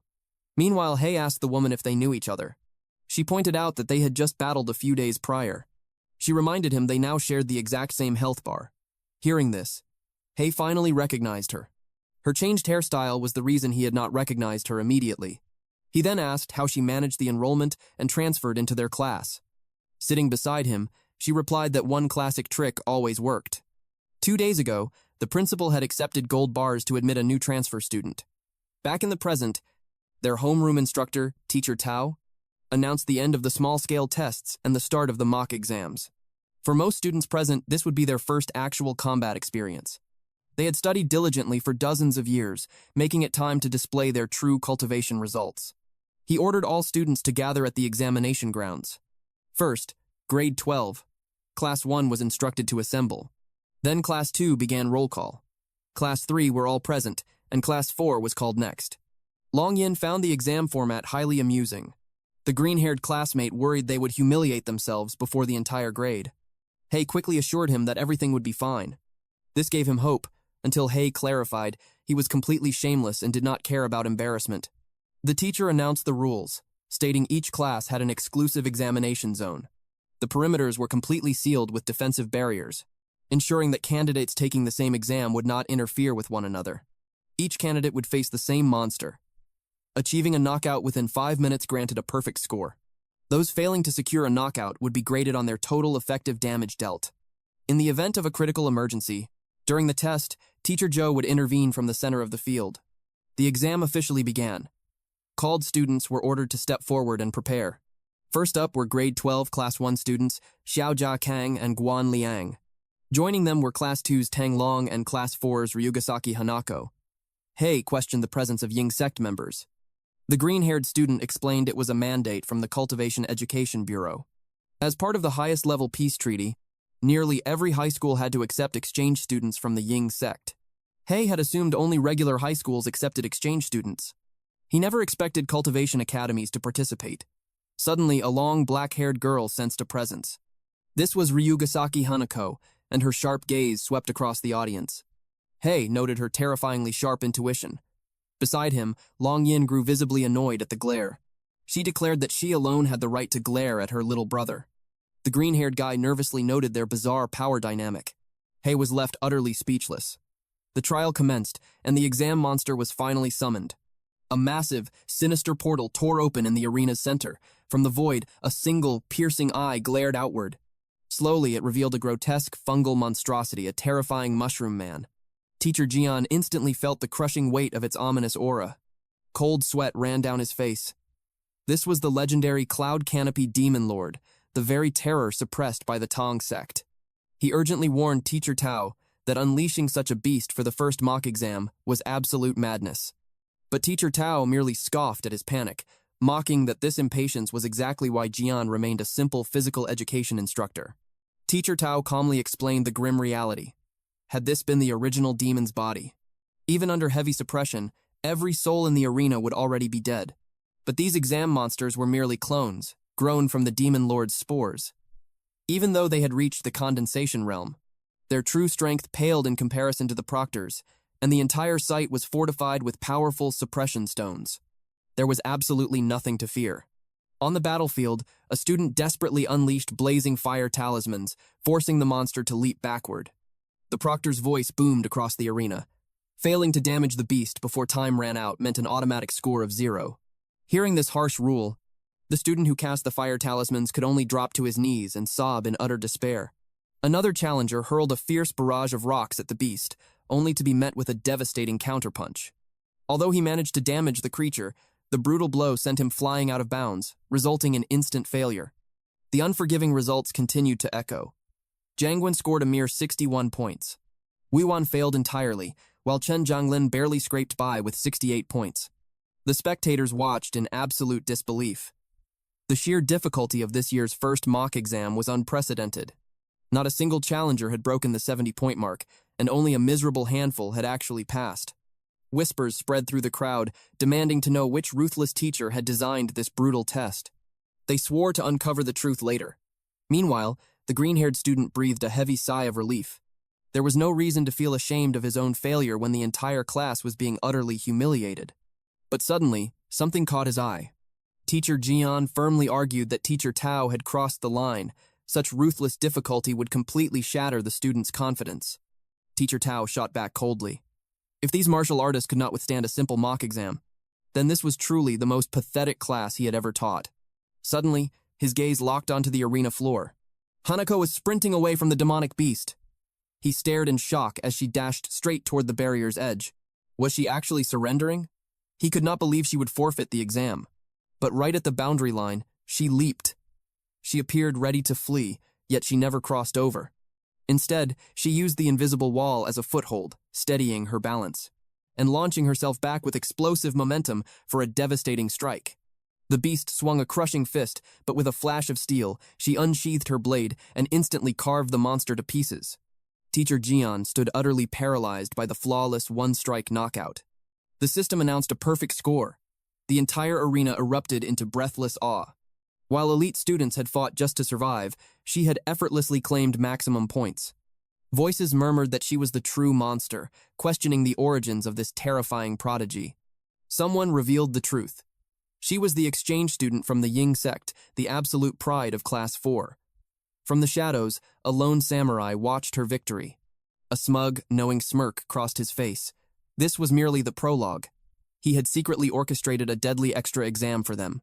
Creepy fungal growths were already sprouting from the battle-scarred arena floor, roots connecting to a far more terrifying abomination lurking beneath the earth. The proctor then summoned the next batch. First to the stage was the pride of Grade 12, Class 1, Li Zhan. The green-haired student watched in eager anticipation, fully expecting the legendary #1 student of Class 1 to match that perfect score. He noticed Hei making strange hand movements, questioning what he was gesturing at. Hei knew the glowing system prize wheel remained completely invisible to mortal eyes. So he casually brushed it off as waving away mosquitoes. The title of #1 meant absolutely nothing to him. His only desire was securing an advance payment of high-grade magical artifacts. Meanwhile, a deafening chorus of cheers erupted from Junhao's devoted fangirls. Junhao stood brimming with absolute confidence, ready to slaughter the exam monsters. He burned with an intense eagerness to prove his supremacy, ready to crush any comparison between the two top ranks. Suddenly, an ominous black mist flooded the arena. The terrifying mushroom monster had unleashed a toxic veil. Teacher Tao watched in utter disbelief, questioning what madman had designed such a twisted beast. But Junhao remained fiercely unfazed.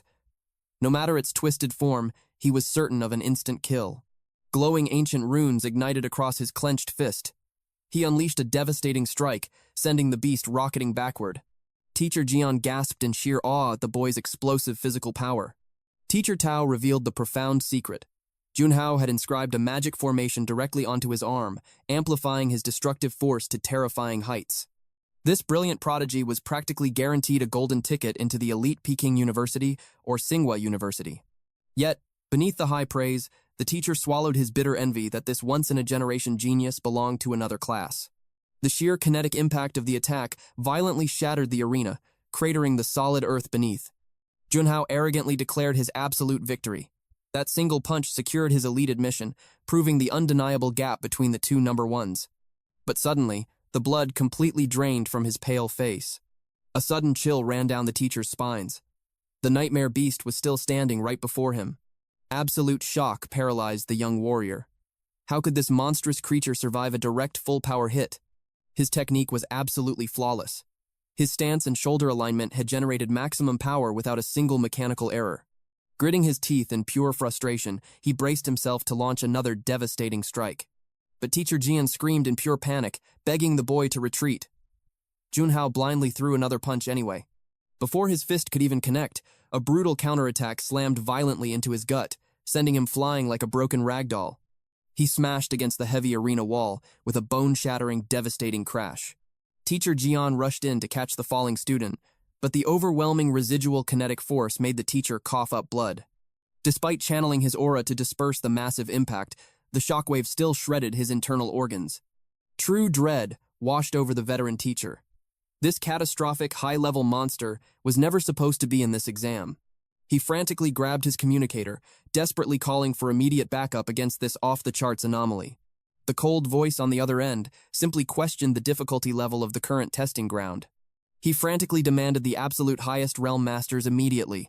The monstrous beast was already charging straight for them. Suddenly, magical binds locked tightly around the beast's massive legs. The head proctor stepped forward, deeply offended at being completely ignored. With a swift, commanding motion, he sealed the creature's massive arms in glowing, unbreakable restraints. But little did they know, a terrifying demonic presence deep beneath the beast had just fully opened its eyes. Vicious, jagged spikes violently erupted from the mushroom creature's back, plunging deep into the shattered earth. The proctor held the magical energy threads tight, desperately fighting to keep the raging monster completely contained. But an ominous, violent rumble shook the ground right beneath his feet.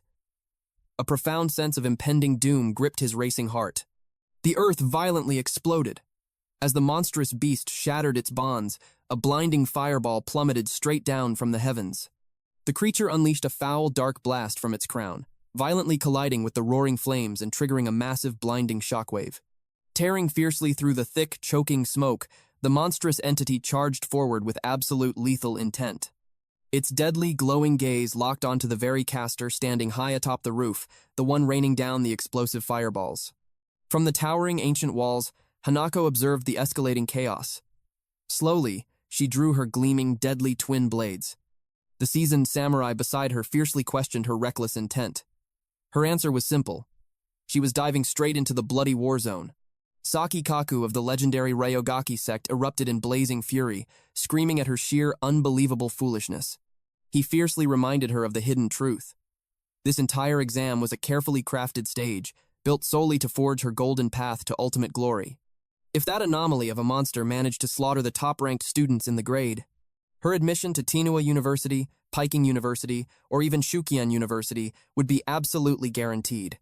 But she completely refused to stain her hands with such a despicable method just to secure her future. She prepared to tear that vile beast apart when a sudden anomaly struck her body. She clutched her head, screaming in absolute agony. Kaku had planted a soul-binding curse on her. A sinister smirk crossed his face, relieved to have her safely on a leash. Without it, his father's meticulously crafted master plan would have completely crumbled. Hanako possessed none of the cold-blooded cruelty expected of the prestigious Rugasaki bloodline. Deep within her bones, the fatal flaw of her true heritage remained. She was far too gentle and righteous. It baffled him why his father would waste precious resources on such a weak pawn. His dark thoughts were violently interrupted by a massive explosion on the rooftop. Teacher Tao was sent flying through the air like a broken doll. The horrifying truth dawned upon him. This beast was at least at the 5th layer of the condensation realm. Who on earth unleashed such a nightmare for an exam? Panic setting in, he instantly triggered his astral defense shield. But the nightmare was already lunging straight for him. Its speed defied logic, blurring past his vision. Desperate, he channeled everything into an omnidirectional barrier. A devastating blow crashed into his defenses. Web-like cracks fractured his shield before it completely shattered.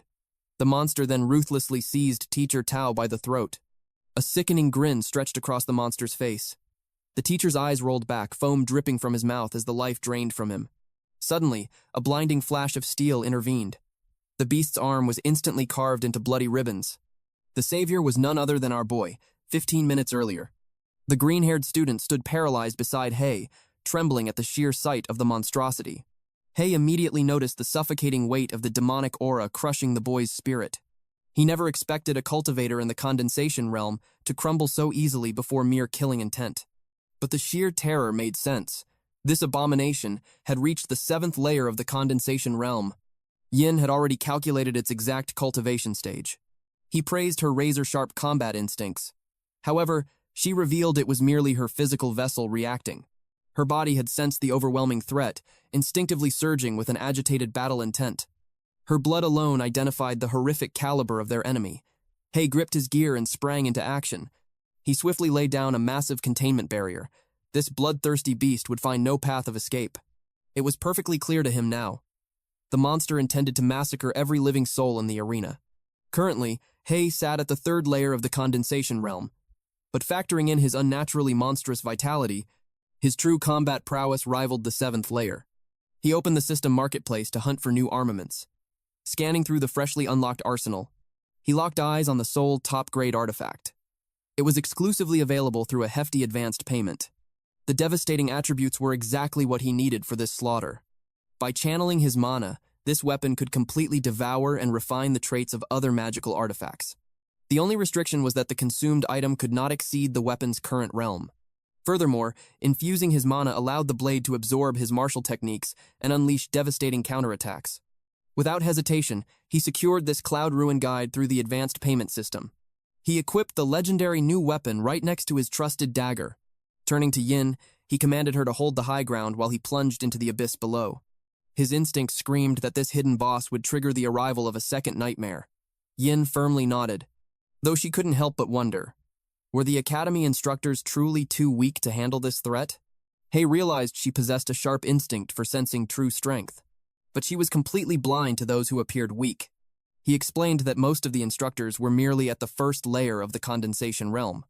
Only their homeroom instructor, Teacher Tao, was at the 5th layer. With enough time to cast a formation, he might barely survive. But caught in a sudden ambush like this, the teacher was at a fatal disadvantage against an enemy built for sudden slaughter. Meanwhile, Hay's weapon refinement was finally complete, unlocking the powerful boiling blood attribute. By now, Teacher Tao was gasping for his final breath. When Hay suddenly intervened, the instructor stared in absolute shock at the transfer student. Hay warned him about the massive barrier outside the walls, entirely sealing the student's escape route.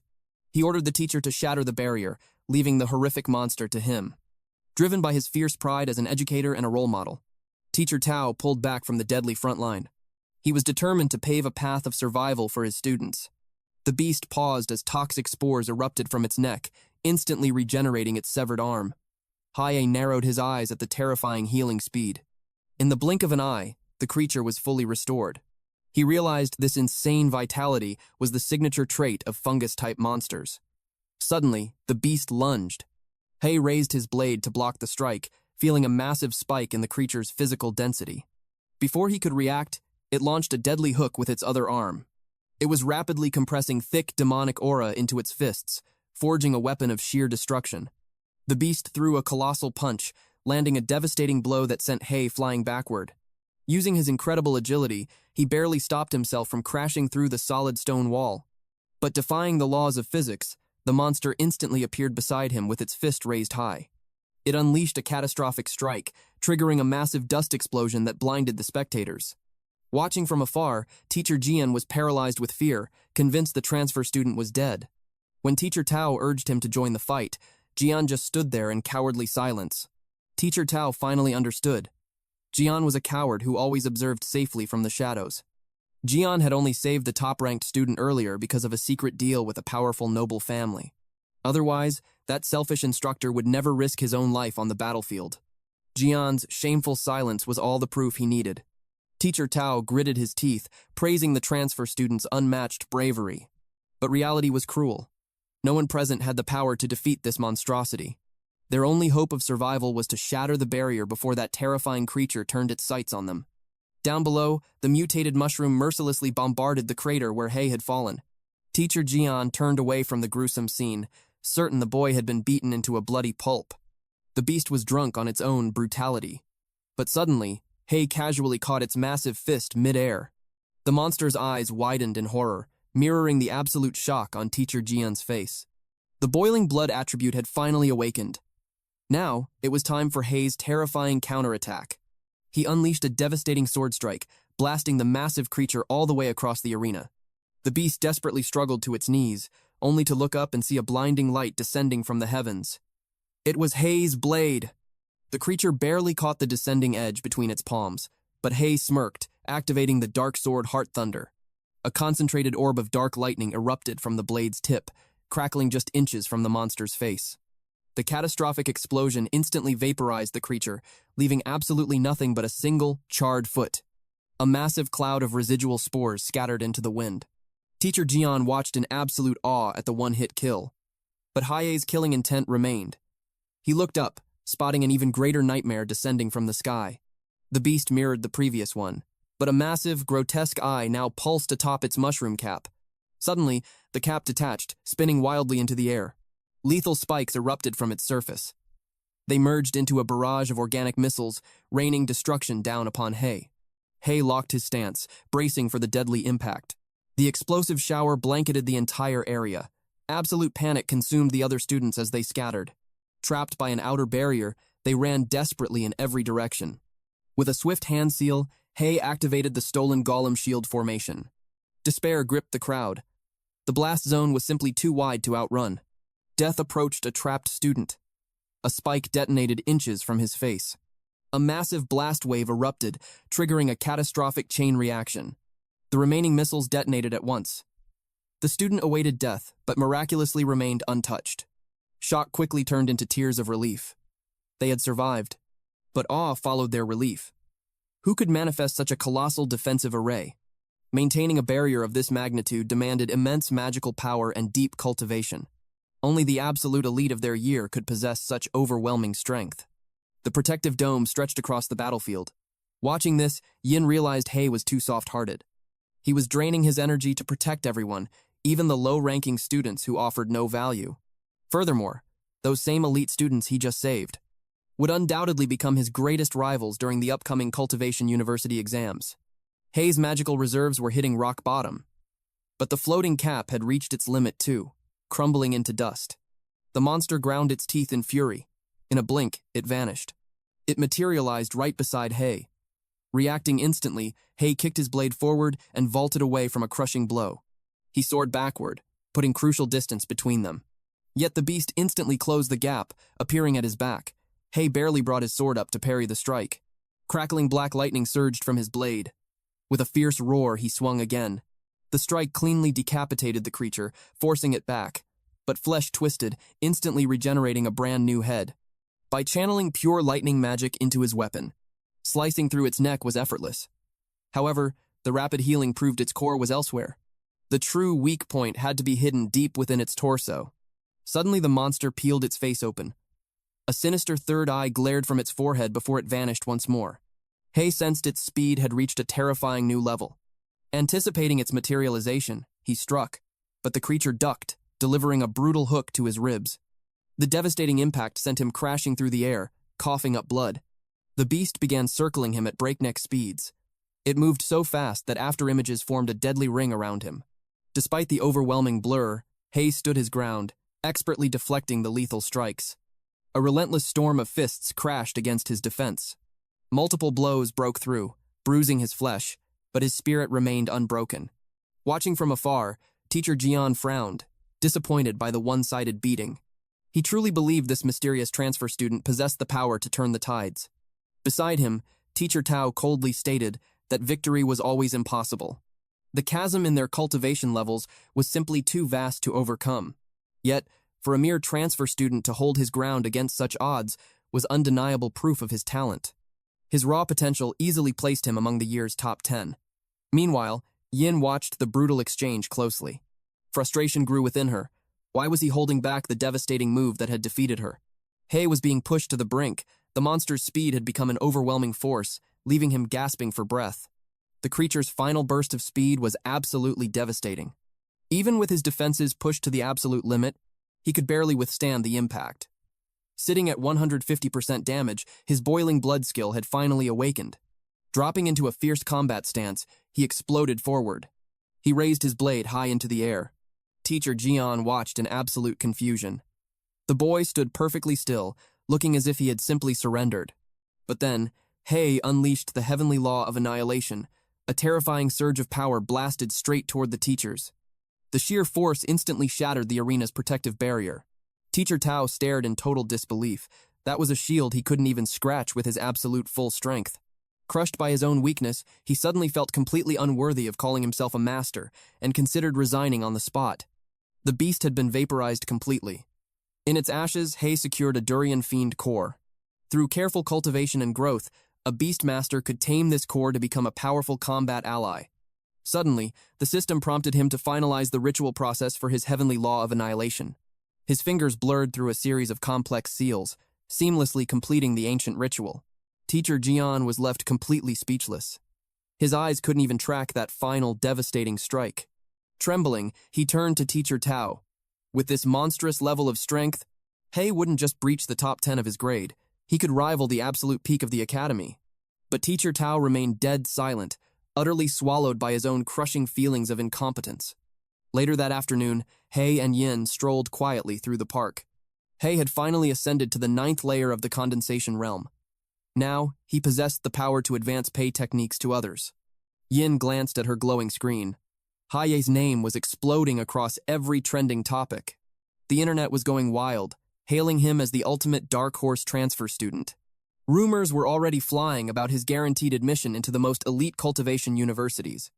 Suddenly, she noticed him tracing strange patterns in the air and asked exactly what he was doing. With a calm smile, he replied that he was simply paying his health insurance. He swiftly transferred 30% of his newly gained cultivation experience and merit points straight to the divine dragon. His wounds had stopped regenerating. The system's healing would only kick in after his insurance premium was paid in full. But as he looked up, he noticed something was terribly wrong with Yin. The payment transfer to her was suddenly blocked by an encroaching shadow. His eyes narrowed as thick, pitch-black clouds violently swallowed the sky above them, covering the entire area. They were trapped. This was the legendary Black Abyss Forbidden Domain. An absolute spatial lock. No one could enter or escape, and the inside was completely severed from the outside world. This deadly formation had only one purpose. It was an execution ground, to permanently silence witnesses. A lethal kunai sliced through the air. Haye blocked it with his hand golem, but the encrypted blade violently exploded on impact. Yin desperately leaped backward, only to become trapped in a horrifying pool of dark liquid. The darkness instantly swallowed her whole.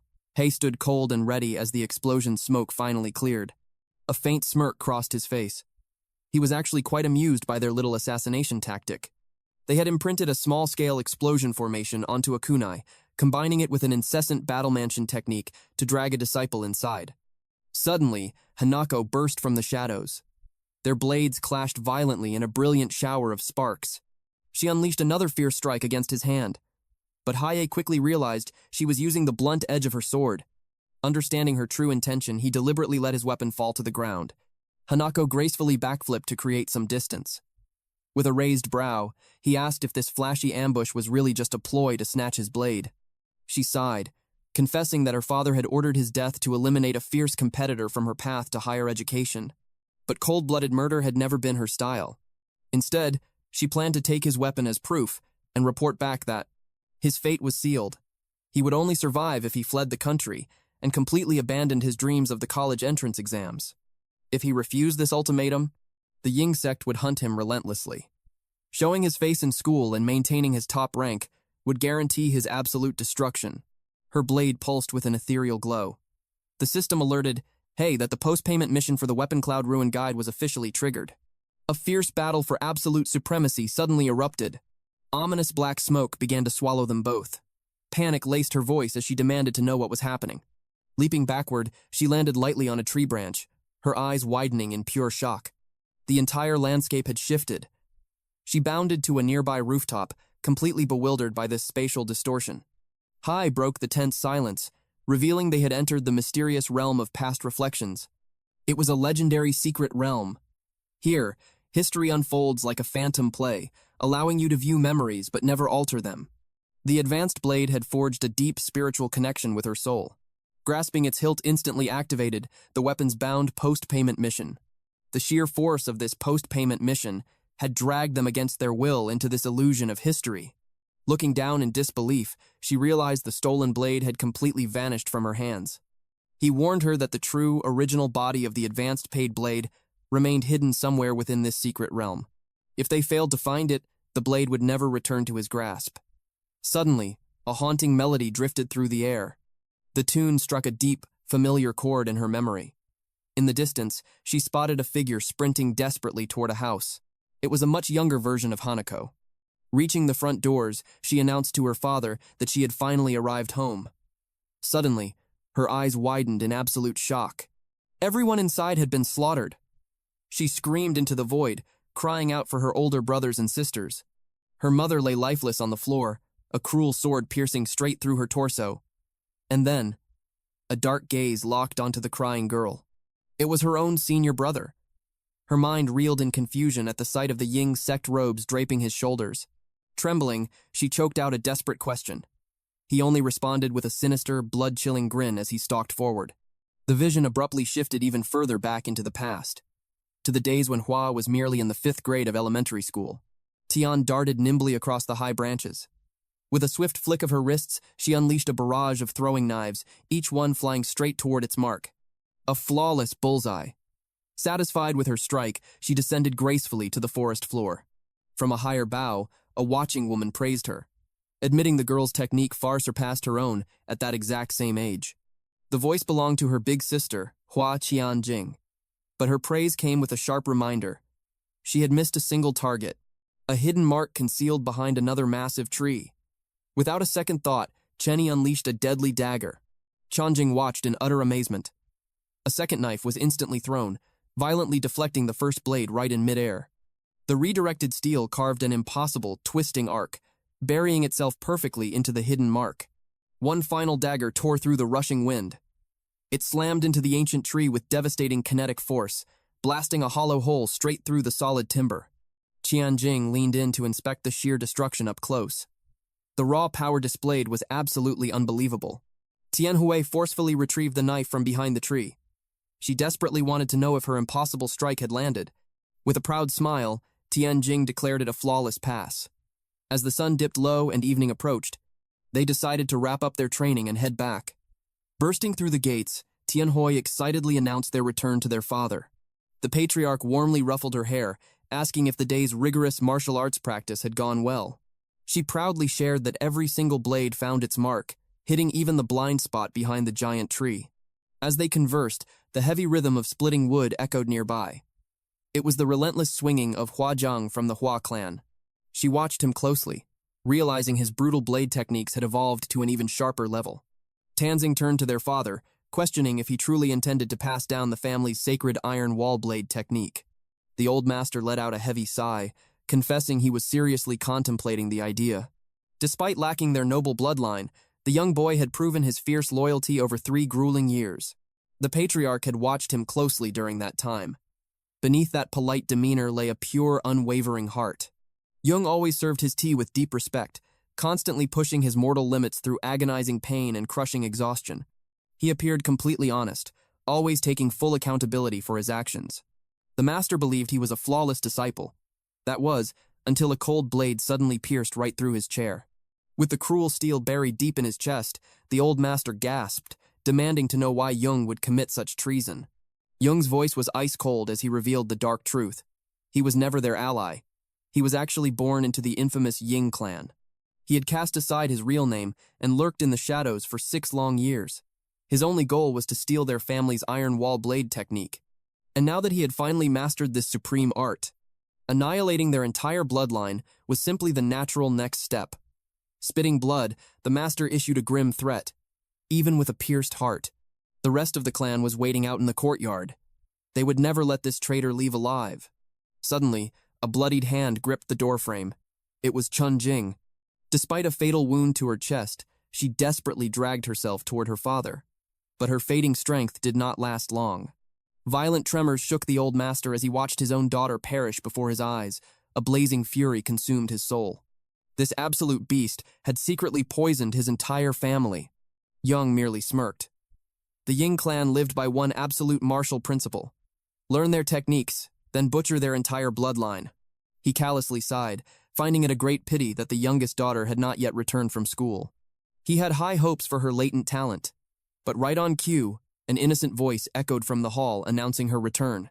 In his final moments, the shattered master pleaded. He begged the monster to spare his little girl. Jung told the dying man not to worry. After all, Kanhoi possessed an incredibly high-quality spiritual root. He planned to wipe away her memories entirely and raise her as his own flesh and blood. But he promised not to keep the old master waiting in the afterlife for long. Because the moment Tai finally entered university, he would forcefully harvest her spiritual root. Then, he would send her to reunite with her true father in death. Before the villain could even finish his twisted monologue, the master breathed his last. Out at the entrance, Unjong coldly greeted Qian Haye. He stared into her eyes and confessed a horrifying truth. He grew bored of waiting, so he slaughtered her entire family just to pass the time. Her bag hit the floor as a deadly vow escaped her lips. She unleashed a storm of throwing knives, but the killer did not even flinch. With frightening speed, he deflected every single blade, using only his sword. He immediately recognized her killing art. It was the legendary omnidirectional flying dagger technique, a lethal martial art specifically designed to strike from an enemy's absolute blind spot. And Qian Huai was the undisputed master of it within her clan. But against his perfected iron wall blade technique, her ultimate attack meant absolutely nothing. One stray dagger deflected violently into the ceiling above, while another deadly blade stopped a mere inch away from Young's cold eyes. In a flash, he seized her fragile neck. He slammed her into the ground with overwhelming force, instantly knocking her out cold. Standing over her defeated body, he activated the dreaded heart-being curse. From that cursed moment onward, her past was erased. She became his adopted daughter, forever known as Ryuga Saki Hanako. He planned to drag her back to the Ying clan and forge her into a living weapon. When she finally opened her eyes, she looked at the monster and called him father. With a flick of his wrist, Jung ignited an inferno that consumed the entire estate. Together, they walked away from the ashes. Back in the present time, Hanako watched the phantom memory of her burning home. She stood frozen in an absolute daze. A tidal wave of pure, suffocating resentment and rage crashed over her soul. Hei urgently warned her not to interfere with the past, but reason had already abandoned her mind. Drawing her blade, she struck at the illusion to execute her revenge. But the moment her sword made contact, it shattered into pieces. Inside the memory, the departing Jung paused, sensing a faint disturbance in the air. The young Hanaka innocently asked her father what was wrong. But he dismissed it as nothing, merely sensing an approaching presence. Without another word, the two figures continued to walk away into the darkness. He murmured that upon their return, he would arrange for someone to teach her the Eastern tongue. In the present, the real Hanako shook violently. Devastating sobs tore through her chest. The ultimate betrayal shattered her reality. The man she loved as a father was her family's butcher. Suddenly, a glowing system notification alerted. Hey! The mystical environment was shifting. The realm of past reflections had mutated into a fully interactive, tangible domain. Their new mission was clear. Find the crucial key item, the Cloud Ruin Guide. Hei focused intently on the system notification. Then, they stepped into the charred ruins of the house to see what remained. She wanted a memento from the ashes. Her divine sense detected something hidden deep beneath the rubble. Hei stepped in to help her dig. Using his golem hand, he unearthed the buried items. She looked at the weapon in his grasp. But he corrected her, stating that the blade truly belonged to her. He placed it gently in her hands. Confusion washed over her face. He explained her father had left it behind. It had guided her to this rediscovery, proving it was destined for her all along. Along with the weapon, he handed over her father's blade manual. This profound text was created for one exact purpose: to perfectly counter the iron wall blade technique. Noticing her heavy expression, Hei asked what was troubling her. She confessed how brutally harsh it was to cultivate. Reaching just the first layer could take decades of relentless effort, and time was a luxury she simply did not have. Even if she waited, Ryugasaki Shoichi would soon realize her true nature had completely changed. Yet, Hei calmly assured her that the waiting was over. Before she could question his words, he pressed 2 fingers to her forehead. A surge of powerful energy flowed between them. Instantly, complex martial movements and mental incantations flooded her consciousness. The breaking blade technique had been granted to her as an advanced payment. The system then declared her new obligation. She was now bound to fulfill the repayment for this ultimate skill. Moving forward, 30% of all her cultivation experience and merit points would flow to Hei as interest. Stunned by the sudden interface, she asked what it all meant. Hei revealed the truth of the system panel. It would only remain visible if she fully accepted his advanced payment. If she chose to reject it, the heavy interest would still be collected, and the immense power he just granted her would be instantly withdrawn. Without a second thought, she dropped to her knees in deep reverence. He officially accepted her as his disciple and urged her to rise quickly. He reminded her that she had just taken her first steps under his wing. He admitted his treasury of masterly gifts was currently lacking, but he promised to bestow a set of magical robes upon her very soon. At that exact moment, the post-payment mission for the Cloud Ruin Guide was marked complete. Tianwei gazed toward the rising sun. Her eyes drifted to the glowing mark etched into her hand. Hei had revealed the truth of the blood curse earlier. Master and disciple were now bound by a single shared health bar. From this day forward, any physical damage she suffered would be absorbed entirely by her master. He had also warned her of the blade's boiling blood effect. The closer she dances to death, the more devastating her attack power becomes. A sharp voice snapped her out of her daze. Kaku demanded to know why she was ignoring their father. Shoichi spoke with cold authority. He noted that despite Hano exposing a deep character flaw during the exam, it was fortunate she had finally recognized her foolish mistakes. She had eliminated those who stood in their path and even presented him with a treasured blade. Shoichi smirked, satisfied that his years of strict nurturing had not gone to waste. But her demeanor instantly shifted into sheer defiance. She locked eyes with him, declaring there was a dark truth she finally needed to question. Kaku immediately barked at her, enraged by her sudden lack of proper honorifics. Unfazed, she openly mocked them. She asked if their vile deeds truly deserved any honorable titles. Shuichi's eyes narrowed into a lethal glare as he demanded an explanation. He challenged her directly, asking if she dared to doubt his righteous path over all these years. Her voice dripped with venom as she replied, mocking how he constantly preached about righteousness and benevolence, propriety, wisdom, and sincerity. Yet in the shadows, he commits robbery, murder, arson, and annihilates entire clans. Kaku boiled with pure fury. He insisted their father did everything for the absolute sake of the sect. She calmly swept her hair into a bun, declaring that they knew petty etiquette but lacked true righteousness, that they were obsessed with meaningless details, but were utterly devoid of great virtue. She secured her hair with a crescent moon hairpin. This high-grade artifact reduced the spiritual energy drained when casting her spells. She condemned them for chasing minor gains while completely abandoning honor and shame. Furthermore, they cowered before authority, yet trampled over simple kindness.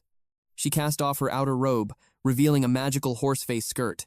This garment boosted the power of her spiritual energy techniques by 30%. Furthermore, the outfit absorbed ambient energy to seamlessly repair itself. Shoi spotted the dense energy gathering in her palm. He immediately drew his arsenal and gripped a blade. Tianhaya muttered how the weak act as slaves, while the strong rule as bandits. Kaku could not endure another word and launched his strike. But before his blow could connect, her foot smashed into his face, sending him flying outside. Shuai realized she had finally uncovered the truth. His facade crumbled, and he commanded his entire clan to assemble. Warriors swarmed the courtyard to confront her. He barked the order to capture her. They surged forward as one. A bald warrior lunged at Chenny with his blade. She parried with her scabbard, then delivered a crushing kick to his skull. Another enemy lunged, but she instantly cleaved him in two. As she dashed through the fray, a volley of shurikens soared toward her. She hurled her sword, piercing the attacker right through the neck. He collapsed, leaving the others in absolute shock. The moment she leapt to retrieve her weapon, they boxed her in. A barrage of strikes rained down, but her blade deflected them all. They relentlessly maintained the pressure, aiming to skewer her where she stood.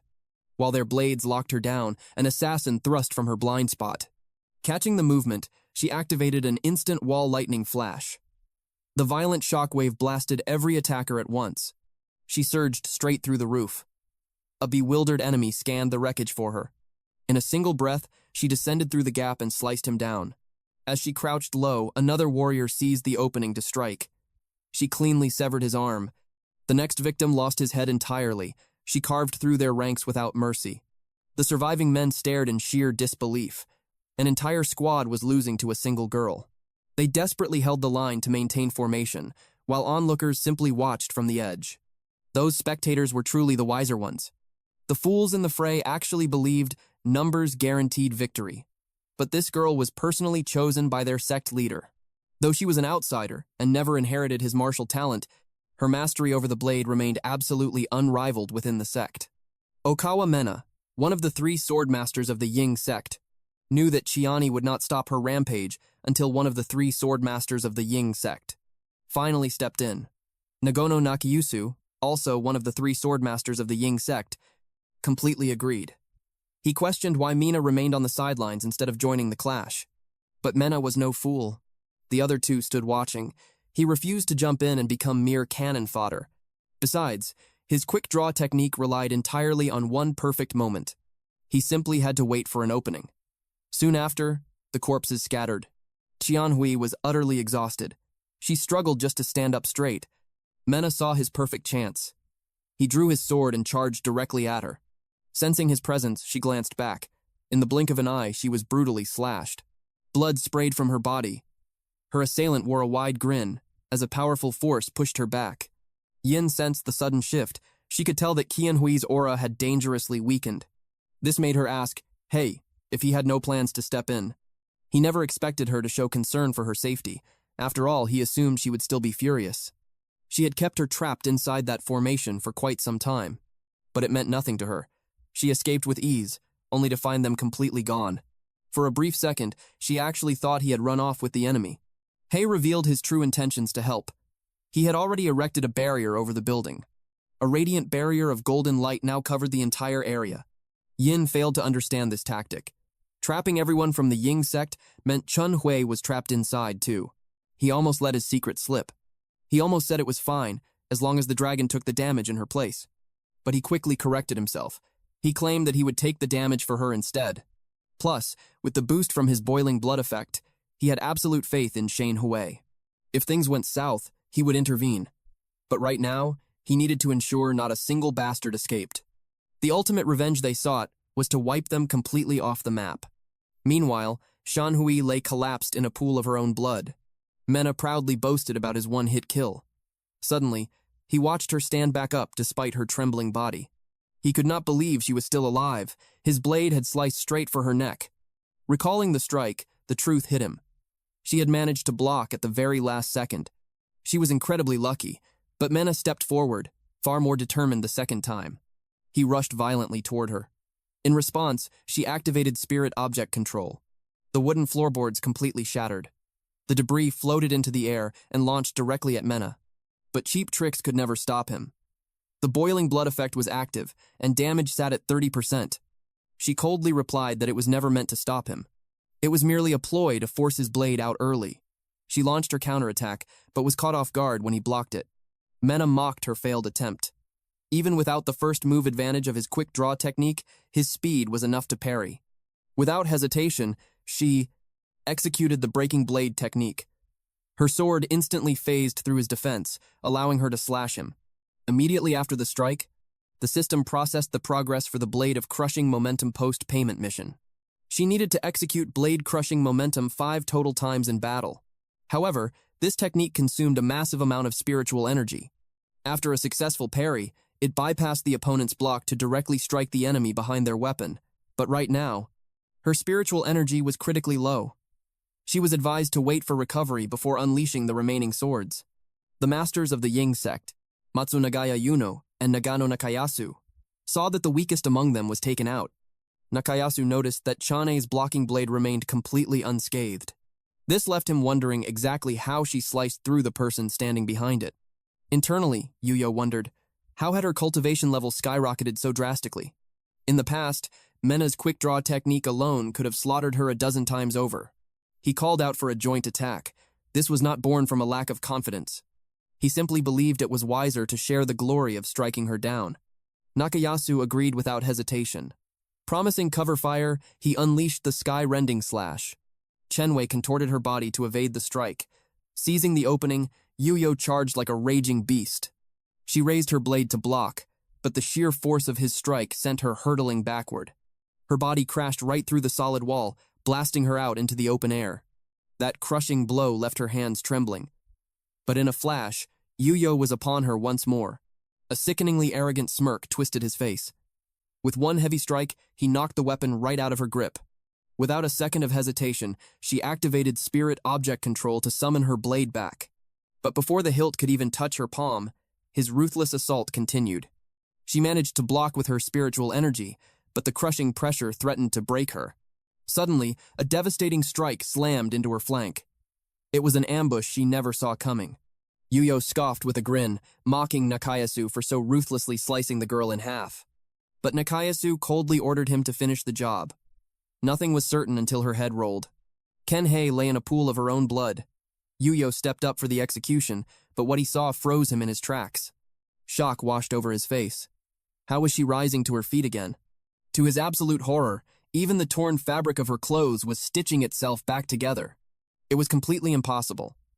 A fatal strike that nearly cleaved her in two had vanished in the blink of an eye. Could someone merely in the condensation realm truly master such a miraculous healing art? Her eyes flared with resolve. Using spirit object control once more, her sword snapped back into her grip. By now, the boiling blood damage had hit 80%. As she stepped forward, Yuyo subconsciously took a trembling step back. Snapping out of his fear, he lunged at her with murderous intent. He refused to acknowledge her terrifying recovery. In the end, her fragile body could never withstand his mighty blade. Once he severed her head from her neck, all those fancy healing arts would be completely useless. She raised her blade in defiance, and steel clashed fiercely against steel in the center of the ruins. Nakayasu watched in absolute disbelief. She had eaten a sky-rending slash to the waist and was still fighting back. Worse yet, she was effortlessly parrying that heavy blade with just a single hand. A cold realization hit him. She was evolving mid-battle. They had to obliterate her right now. Drawing upon his absolute limits, he unleashed a massive barrage of multiple sky-rending slashes. Caught dead in the crossfire, Yuyo frantically screamed, asking if his own comrade meant to slice him apart too. Nakayasu coldly declared that the sect would honor his sacrifice, but Yuyo had no intention of dying as mere cannon fodder. He desperately leapt to escape, but her hand shot out, snatching him out of the air to use as a human meat shield. The impact was absolutely gruesome. Nakayasu stood silently as blood and shattered debris rained down from the devastating explosion. As the dust and chaos finally settled, he peered into the crater. His target had completely vanished. A chilling presence suddenly materialized behind him. He spun and struck, but she fluidly arched her body under his deadly slash. As her palm touched the earth, a surge of power erupted. Her spiritual energy was fully restored. The legendary skill finally unlocked. The blade of crushing momentum was now ready to strike. He threw up his weapon in a desperate block. He sneered at her durability, still fiercely confident in his own swordsmanship.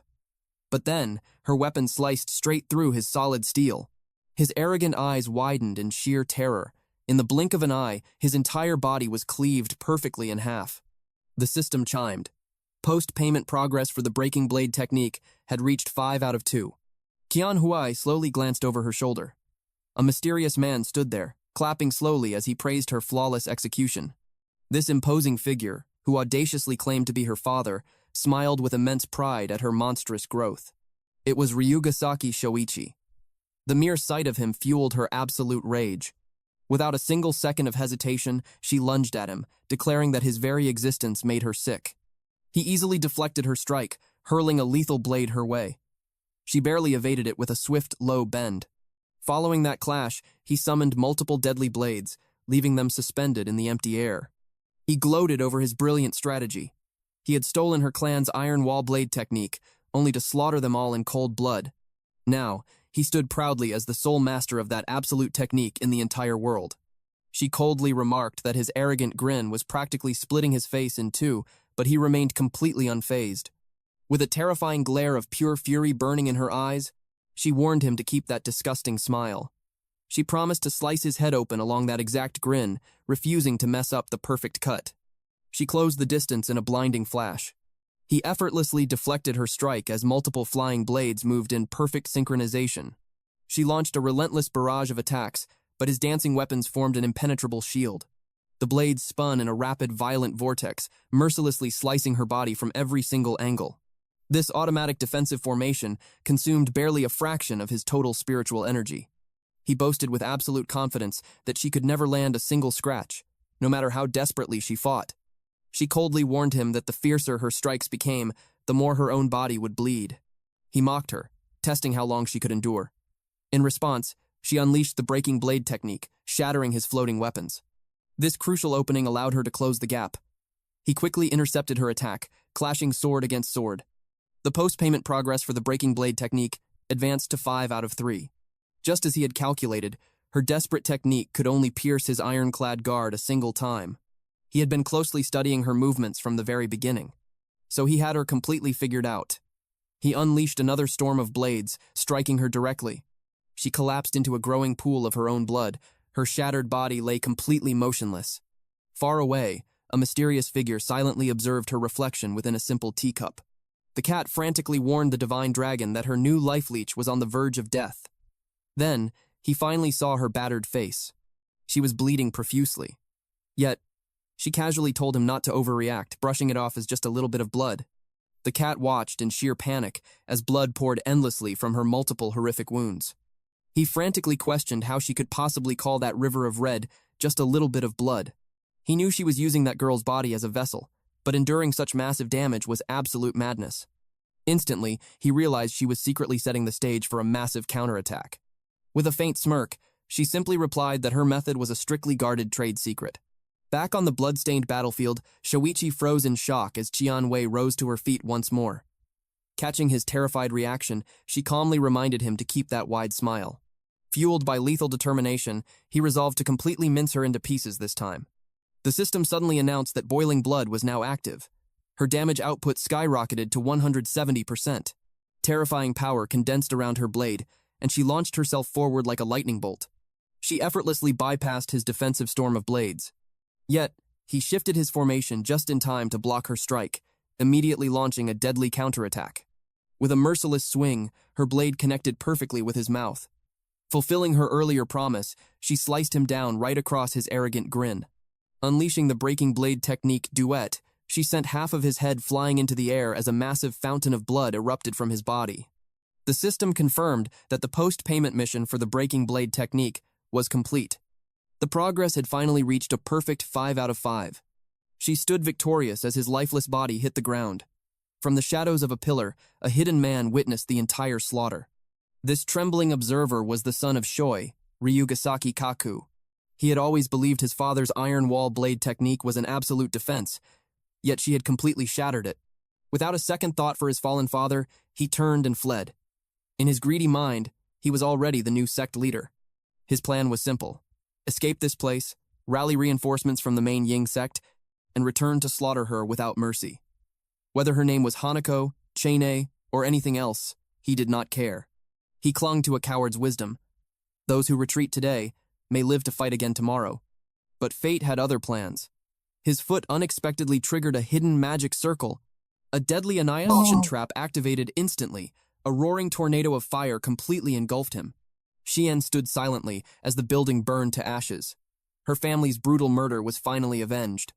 The wind howled as Hei suddenly appeared, praising her for an absolutely flawless victory. 30% of the mission's cultivation experience and merit points instantly transferred to Hei. Meanwhile, Chenwei's cultivation surged. She broke through to the 9th layer of the condensation realm. Hai's cultivation had reached its absolute peak for this realm. He could now advance Pei to reach the golden core realm. Tian turned to Hei with concerning news. Her magical robe had lost its auto-repair function. He calmly explained the reason. Her spiritual energy reserves were simply too low at the moment. With a wave of his hand, he unlocked the system shop. Now she could advance Pei for a brand new outfit. She bowed her head in deep gratitude. She selected a robe with similar stats and style. However, she confessed she could never afford the post-payment of 500,000 yuan. He smiled and assured her not to worry. Right before she burned the Ryugasaki estate to the ground, he had already looted every single valuable they owned. He simply used their stolen legacy to cover her debts. Suddenly, a chilling, murderous aura made his skin crawl. The killing intent came from Yin. She was absolutely furious about his blatant favoritism. As his very first disciple, she felt betrayed for receiving nothing. To calm her blazing rage, he quickly set up an advanced payment for her as well. He asked what exactly she wanted to upgrade. Her choices were level, gear, or skills. With burning ambition, she demanded all three. A system notification rang out. The dual feather greatsword had been successfully upgraded. A glowing system panel materialized right in front of her. The screen flashed a strict warning. She had exactly 1 week to complete the post-payment mission. Upon total success, she would receive massive upgrades to her cultivation experience, equipment, and combat skills. To begin this dangerous trial, she only needed to click the button and teleport to the corresponding secret realm. He watched in disbelief as she prepared to leave immediately. Did she forget about the second mock exam? She scoffed at the very mention of that stupid test. It meant absolutely nothing to her. Her only true goal was to ascend to the heavens, and she cared little for mortal trivialities. In a flash of brilliant light, she completely vanished. Qianhui could only marvel at her badass attitude. He decided to let her be since they had dined. Suddenly, a school notification chimed. They needed to pick up their admission tickets for the upcoming second mock exam. Their teacher fiercely questioned their late arrival. Every other student had claimed their tickets a full week ago. Hey smoothly made an excuse. He claimed their brains were completely fried from cram school, making them totally forget. He then asked for the location of the exam hall. She pointed out a special magic seal, glowing faintly on the ticket. He simply needed to channel his spiritual power into the seal, and it would instantly teleport him to the testing grounds. He was genuinely amazed by this incredible magical technology. The teacher, Qing Yan, noted how he had truly made a name for himself during the last mock exam. He had completely overshadowed every single top student in his path. His ranking had exploded straight to number 1 in the entire school. He humbly replied that he just got lucky. She warned him that this next exam would be a brutal clash between 10 different schools. The competition would be absolutely fierce. He would face ruthless enemies willing to do whatever it takes, so he had to stay on high alert. As the sun rose on the next day, Ken asked Hei if they would share the same testing ground. Hei had no answer. He knew the locations were assigned entirely by chance. Ken wished his friend a safe journey. He hoped they would meet again at the glorious finish line. With those parting words, he stepped away. A brilliant light erupted from the magic card. In a flash, Hei was transported deep into an unknown forest. He looked at his mysterious surroundings. He wondered if he had just entered the hidden realm known as the Giant Wood Forest. He had carefully studied this area in the exam syllabus. However, witnessing its sheer scale in person was truly breathtaking. The ancient trees towered far higher than he had ever envisioned. Suddenly, a mechanical drone hovered near him. It officially declared the start of the brutal trial. Deep within the dense woods, a massive shadow completely engulfed an unsuspecting student. The darkness belonged to a ravenous beast.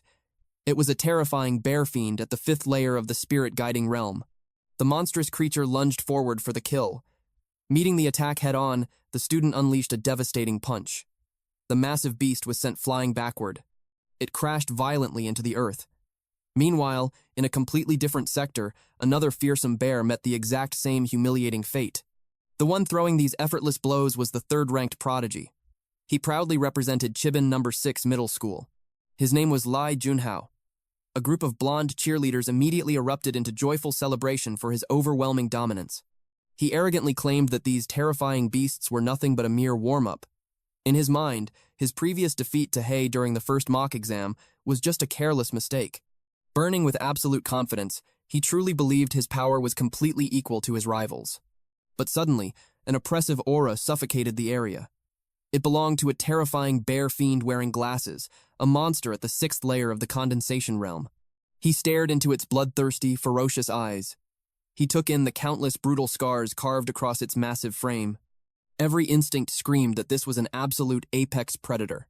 It was a true badass that had violently clawed its way to the very peak of the food chain. Its suffocating presence felt just as intense as the legendary mushroom fiend they had faced before. The blonde cheerleaders immediately took cover behind a massive boulder. They trembled with awe at Junhao's sheer bravery in facing such a monstrous threat. However, they were completely blind to the agonizing truth. Behind his confident facade, his legs were violently shaking in pure terror. He was entirely paralyzed by fear. The deep psychological trauma from the previous deadly exam had gripped his soul much harder than he ever realized. But in an unexpected twist, the savage beast suddenly sensed an approaching presence. It instantly turned its back and fled in absolute panic. Junhao was left utterly bewildered. Then, in a brilliant flash of motion, our main character blasted right past him. The overwhelming shockwave from his insane speed sent Junhao staggering backward. He stared in utter disbelief at the sheer power he had just witnessed. Meanwhile, Hei was completely overflowing with excitement. He was eagerly hunting down the fleeing beast as if it were just a cute little pet. Instead of feeling an ounce of fear, our boy was treating this deadly hunt like an entertaining playground game. Deeper within the shadowy woods, a massive tree stood with a brutal, blood-soaked crater blasted through its trunk. Shattered debris, painted in crimson, littered the surrounding ground. The devastating aftermath of a one-sided slaughter was undeniable. Carefully stepping forward, Junhao caught sight of something hidden within the dense shrubs. The horrific discovery instantly drained all the color from his face. Lying motionless behind the bushes was a mountain of slaughtered beast corpses. Nearly a dozen elite monsters lay dead.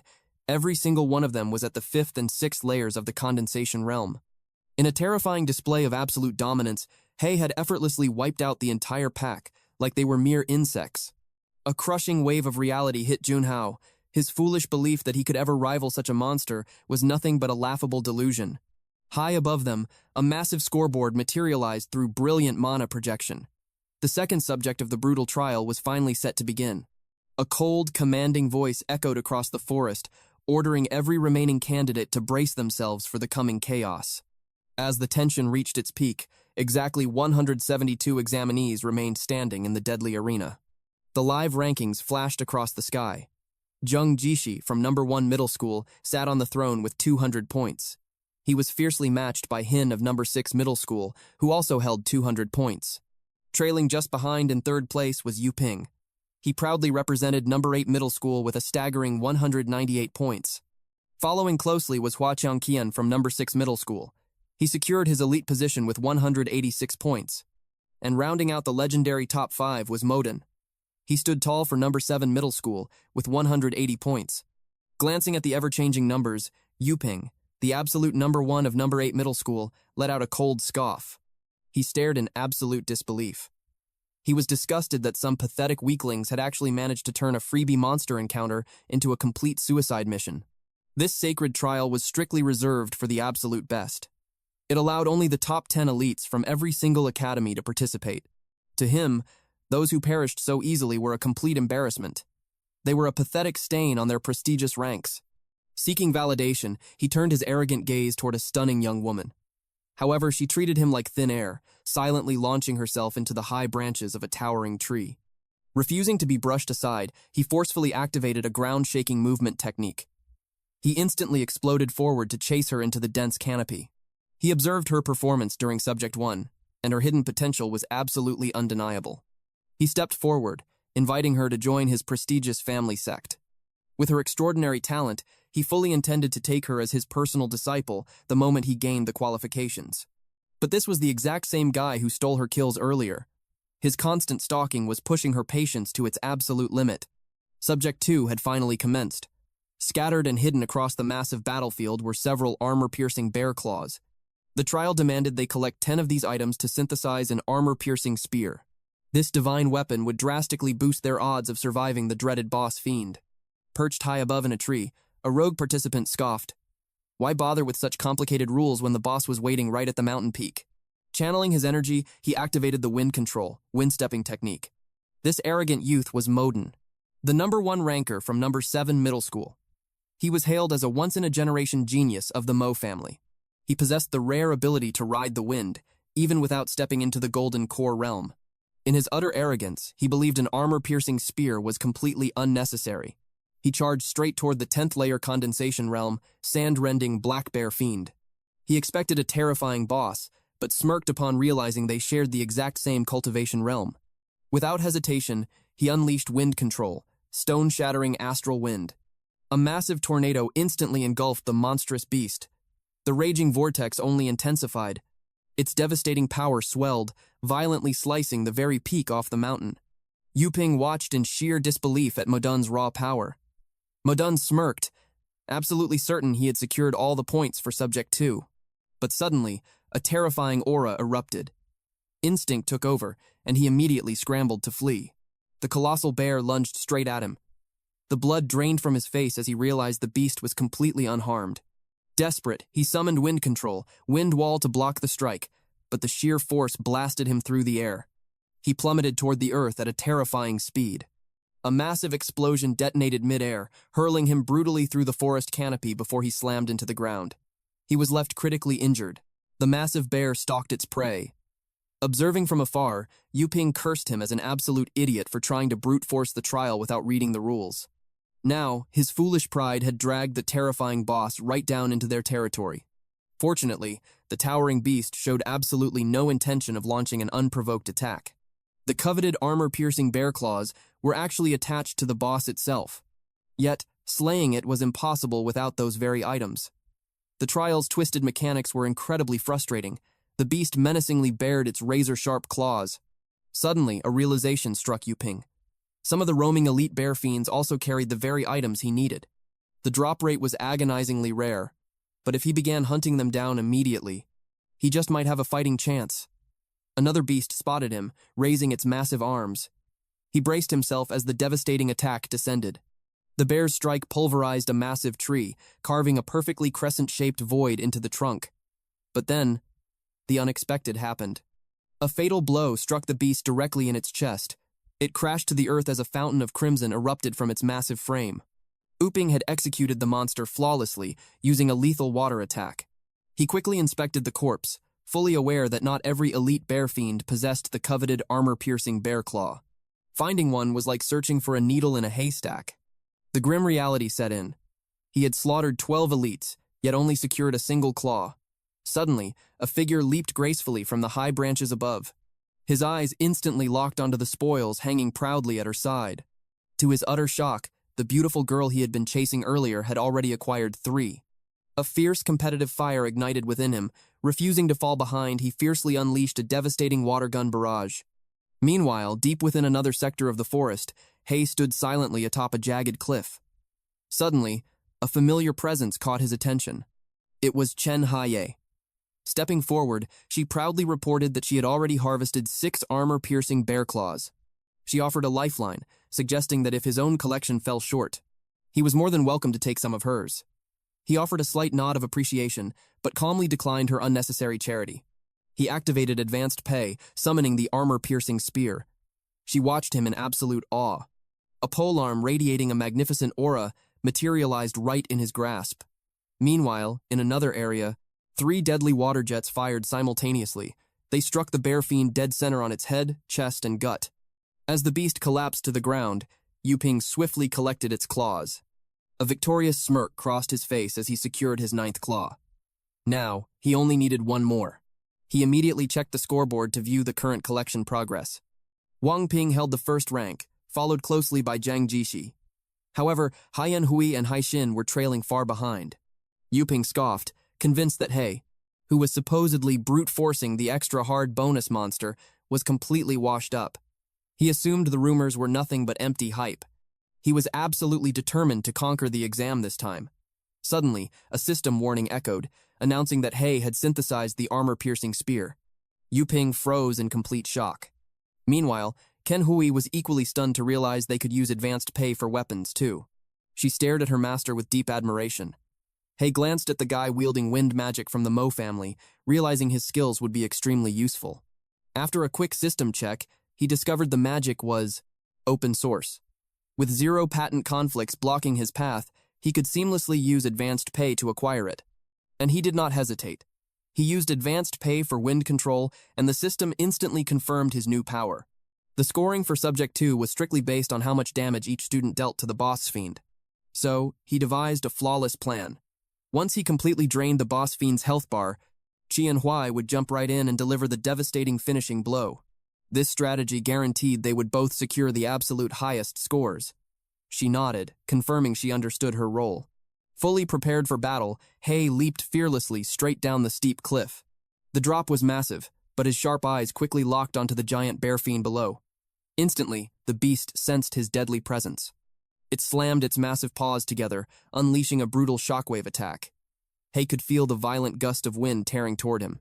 Closing the distance in a flash, he tracked its movements perfectly and channeled explosive force into his feet.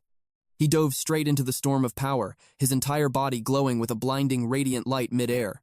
The beast could only stare helplessly. The second his feet slammed into the earth nearby, the sheer impact blasted its massive body away. Our main character did not waste a single second.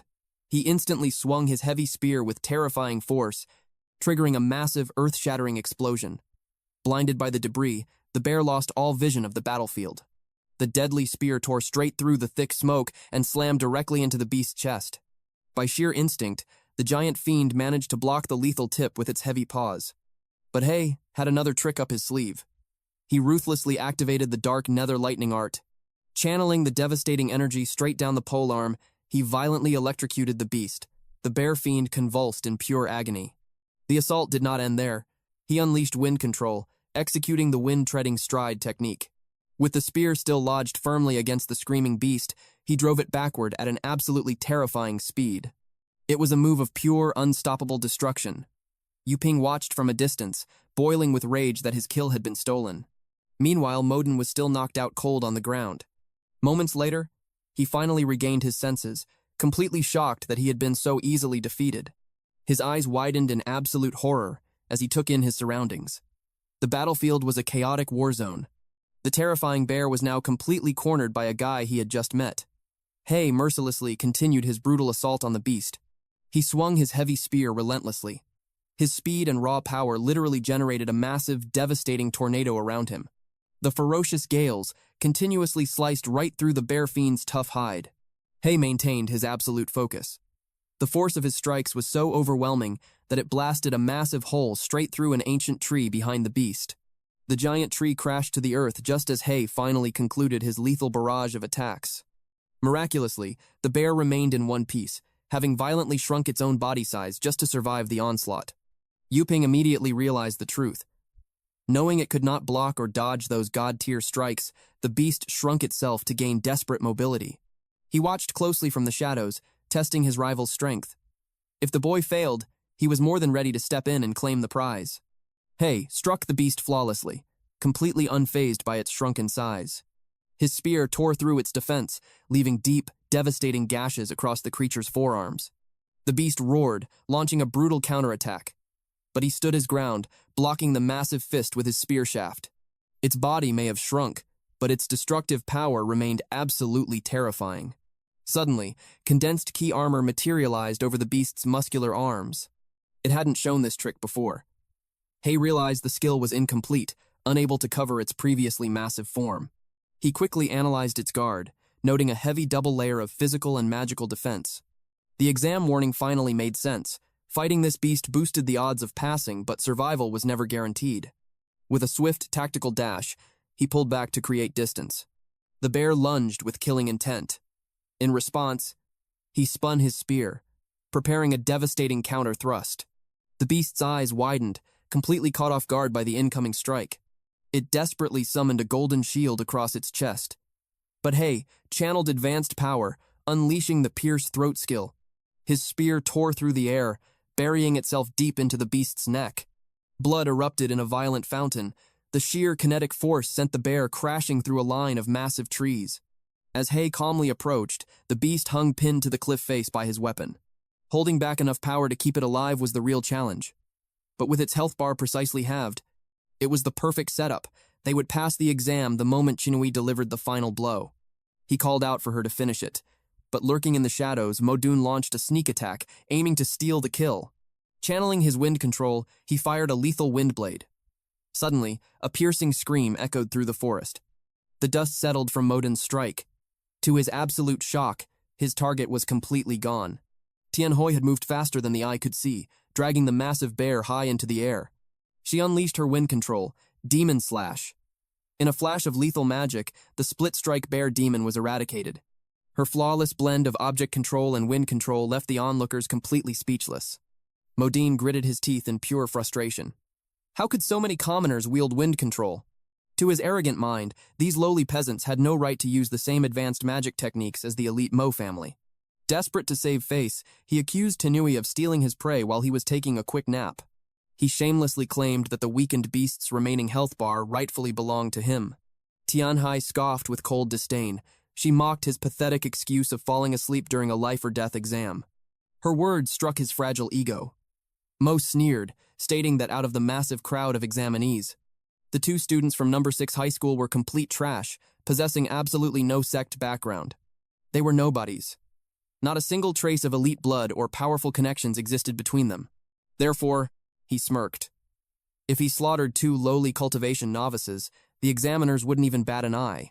Sheni watched his arrogant display, her gaze locked onto the disgusting smirk twisting his lips. That revolting expression immediately reminded her of Shoy. Without a second thought, she activated the execution line, closing the distance in the blink of an eye. But then, Hei's voice cut through the tension, warning her not to execute fellow examinees during the test. Modin burst into hysterical laughter. A low-class peasant trying to kill a genius? He instantly summoned his wind control windshield. Her blade slammed into the barrier. Modine had infused it with his core magic, convinced his defense was absolutely indestructible. But to his absolute horror, Tianhai shattered his ultimate defense with terrifying ease. It was as if she had teleported straight through the shield. In that split second, Mo knew he was completely doomed. His jaw hit the floor. Trembling, he demanded to know how she breached his guard. Chen Hui only offered a cold sigh. With a graceful twirl of her sword, she delivered a devastating strike directly to his stomach. The impact sent him plummeting from the sky. He crashed through the canopy, slamming violently into the unforgiving earth below. Hei approached her directly. He admitted that her actions had truly terrified him. He genuinely believed she was going to skin him alive. Fortunately, she had only struck with the blunt edge of her blade. She was fully aware that invigilators were actively monitoring the examination hall. Killing fellow examinees would only invite disaster. Still, she was relieved to have memorized the execution dialogue. With that final clash, the mock exam officially came to an end. The final rankings were displayed. Hei claimed the absolute top spot, followed by Chen Hui, and then Yu Ping. Chen Hui approached Hei with an update. She only possessed 6 armor-piercing claws, leaving her exactly 4 short. He calmly assured her not to worry. He would head out and fight for the remaining pieces immediately. Yu Ping stepped in and offered his own materials. He flashed a wide grin, and Hei accepted the generous offer. Hei questioned his decision. These claws were prime materials for forging powerful weapons. Yu Ping replied with absolute confidence. With Hei and Qian Hui completely dominating the scoreboard, he had no reason to hoard the quest items. Furthermore, his prestigious family possessed an endless supply of forging materials. He figured he might as well hand over the spoils to them. He then invited Hei outside the hall for a private chat. Hei instantly got the chills and firmly declared his straight orientation. A system notification suddenly flared. 10 out of 10 armor-piercing bear claws were successfully collected. The prerequisite materials for the armor-piercing spear were finally complete. They gathered outside shortly after. Yu Ping had sought them out because he recognized their rare talent. He elaborated on his true intentions. Whether they entered college or joined the modern workforce as corporate slaves, the ultimate path to true power was joining a major sect. Under normal circumstances, modern sects never recruited high school students directly, but he was offering them a once-in-a-century opportunity. This path would save them 50 grueling years of struggle. He proudly revealed his identity. He was the son of the body-forging sect's supreme leader. They were one of the top 10 sects of the current era. As the destined future successor, he extended his most sincere invitation. Hei did not waste a single breath. He bluntly rejected the offer, stating they already belonged to a sect. The swift rejection left Yu Ping absolutely petrified. Hei declared that Qian Hei was his personal disciple. Tian Hei proudly confirmed that he was indeed her master. Yu Ping's face fell in utter disappointment. His grand, passionate speech had been completely wasted. Defeated, he asked for the true name of their mysterious sect. Tianhai was equally curious about their sect's name. She eagerly urged her master to announce it to the world. Cold sweat poured down Hei's face. The harsh reality struck him. He had completely forgotten to register the sect. Upon hearing this devastating truth, Ken Hui's soul practically left her body. Meanwhile, Yuping erupted into hysterical laughter. He laughed uncontrollably for what felt like an eternity. The very next day, He marched into the sect comprehensive office. From a hidden security room, Modun spotted him through the camera feeds. He was still trapped in a neck and arm brace from his severe injuries. Seeing He's face made his blood boil with absolute fury. He strolled into the grand hall. He overheard bystanders praising the smooth and effortless registration process. He was officially directed to Gate 7. The office clerk coldly asked for his purpose. He firmly declared his intention. He was there to establish a brand new sect. The clerk demanded his identity. When he stated his full name, He Shin, the clerk's face drained of all color. Trembling slightly, the clerk asked for a formal recommendation letter from a major sect. He possessed absolutely nothing of the sort. The clerk then questioned if he had broken through to the Golden Core realm. He casually replied that he was on the verge of it. The clerk ruthlessly recorded that answer as a failure. Next, he demanded to see a sect leader challenge certificate. He stood there in silence. He had no clue what that document even was. The strict rules were quickly laid out before him. He had to enter a designated secret realm, acting as a sect leader. Only by surviving the brutal trial and clearing the challenge could he obtain the official certificate. He demanded that the office clerk process his registration for the Elo change. Sect first. He needed the official sect leader title to initiate his trial. However, the arrogant clerk stubbornly refused. He insisted the trial must be completed before any registration could occur. He's eyes burned with a silent, absolute fury. Though the clerk acted tough, sheer panic gripped his heart. He finally exhaled in relief when He walked away. He truly feared a violent outburst. Facing a 10th layer condensation realm cultivator was completely terrifying. Suddenly, a voice echoed through the room. There is no need to fear such a lowlife. The arrogant speaker was his cousin, Modun. Modun scoffed at Haya's 10th layer condensation realm. He proudly boasted about defeating him during their second mock exam. The clerk stared in silent doubt. After all, Modun was currently wearing a neck brace and nursing an injured arm. His severely battered condition spoke volumes about who truly almost lost. Yet, the clerk simply smiled and gave his cousin a thumbs up in agreement. The clerk then revealed his dark scheme. The first 2 rules alone were enough to completely block He. As for the third rule, normally an applicant must pass a preliminary review. They would receive a temporary sect leader certificate and then complete the trial. Only then would they return for the final review to obtain the official title. But the clerk altered these rules specifically to ruin He. Now, he could never establish a sect of his own. Modun smirked with dark satisfaction. He surely never saw this malicious trap coming. This entire registration office was completely under his family's absolute control. Since He dared to cross him, Modun vowed to make his life an eternal, living nightmare. Later that night, within the quiet sanctuary of He's room, He asked Qian Hai a crucial question. What were the exact prerequisites to break through to the Golden Core realm? She explained the first absolute condition. He must reach the 10th layer condensation realm, a feat he had already achieved. Furthermore, he needed to consume 2 profound items, the blazing flame mushroom and the chillbone herb. Both were incredibly rare spiritual herbs. He must enter a high-level secret realm to harvest them. He immediately scoured the network. He hunted for a sect leader trial location that held these herbs to achieve both goals at once. At last, he discovered the perfect location. It was a secret domain for the sect leader trial. It contained confirmed records of both the blazing flame mushroom and the chillbone herb. However, this domain belonged to another sect's territory. The absolute only way inside was to join their expedition party. Shane carefully reviewed the strict requirements for joining their group. The posting was incredibly clear. They required 1 official sect leader who had already conquered the trial.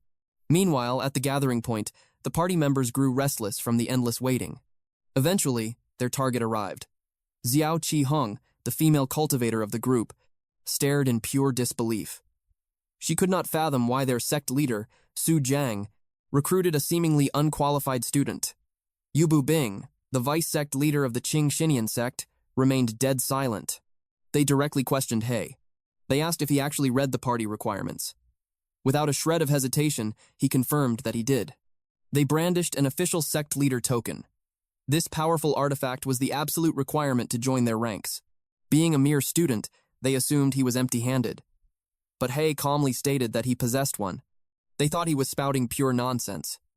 There was absolutely no way a high school student could obtain such an exclusive token. Without another word, Hay presented his official sect token. He revealed the brand new, freshly minted emblem. Jen was completely paralyzed with absolute shock. A few moments later, Jen stepped forward to initiate their grand entrance. He channeled his aura to tear a spatial rift through the solid cliff. As the dark cave opened, the group surged inside. Hai instantly realized the truth. This was a concealed entrance, sealed by a special incantation. These hidden realms are vital assets to any sect. They do not grant entry to just anyone. Hay wondered if a high school student forming a sect was truly that rare. Jen explained that it was incredibly rare nowadays. In the past, reaching the condensation realm was enough to apply. He mentioned the Ying sect as proof. Their sect leader, Rugasaki Sho, was approved the moment he broke through to the condensation realm. But today, the competition is absolutely fierce. The entry requirements have skyrocketed. As a rule, no one below the Golden Core realm is approved without a recommendation letter from a major sect. That is the only path to secure a special exemption. Naturally, no ordinary high school student could reach the Golden Core realm.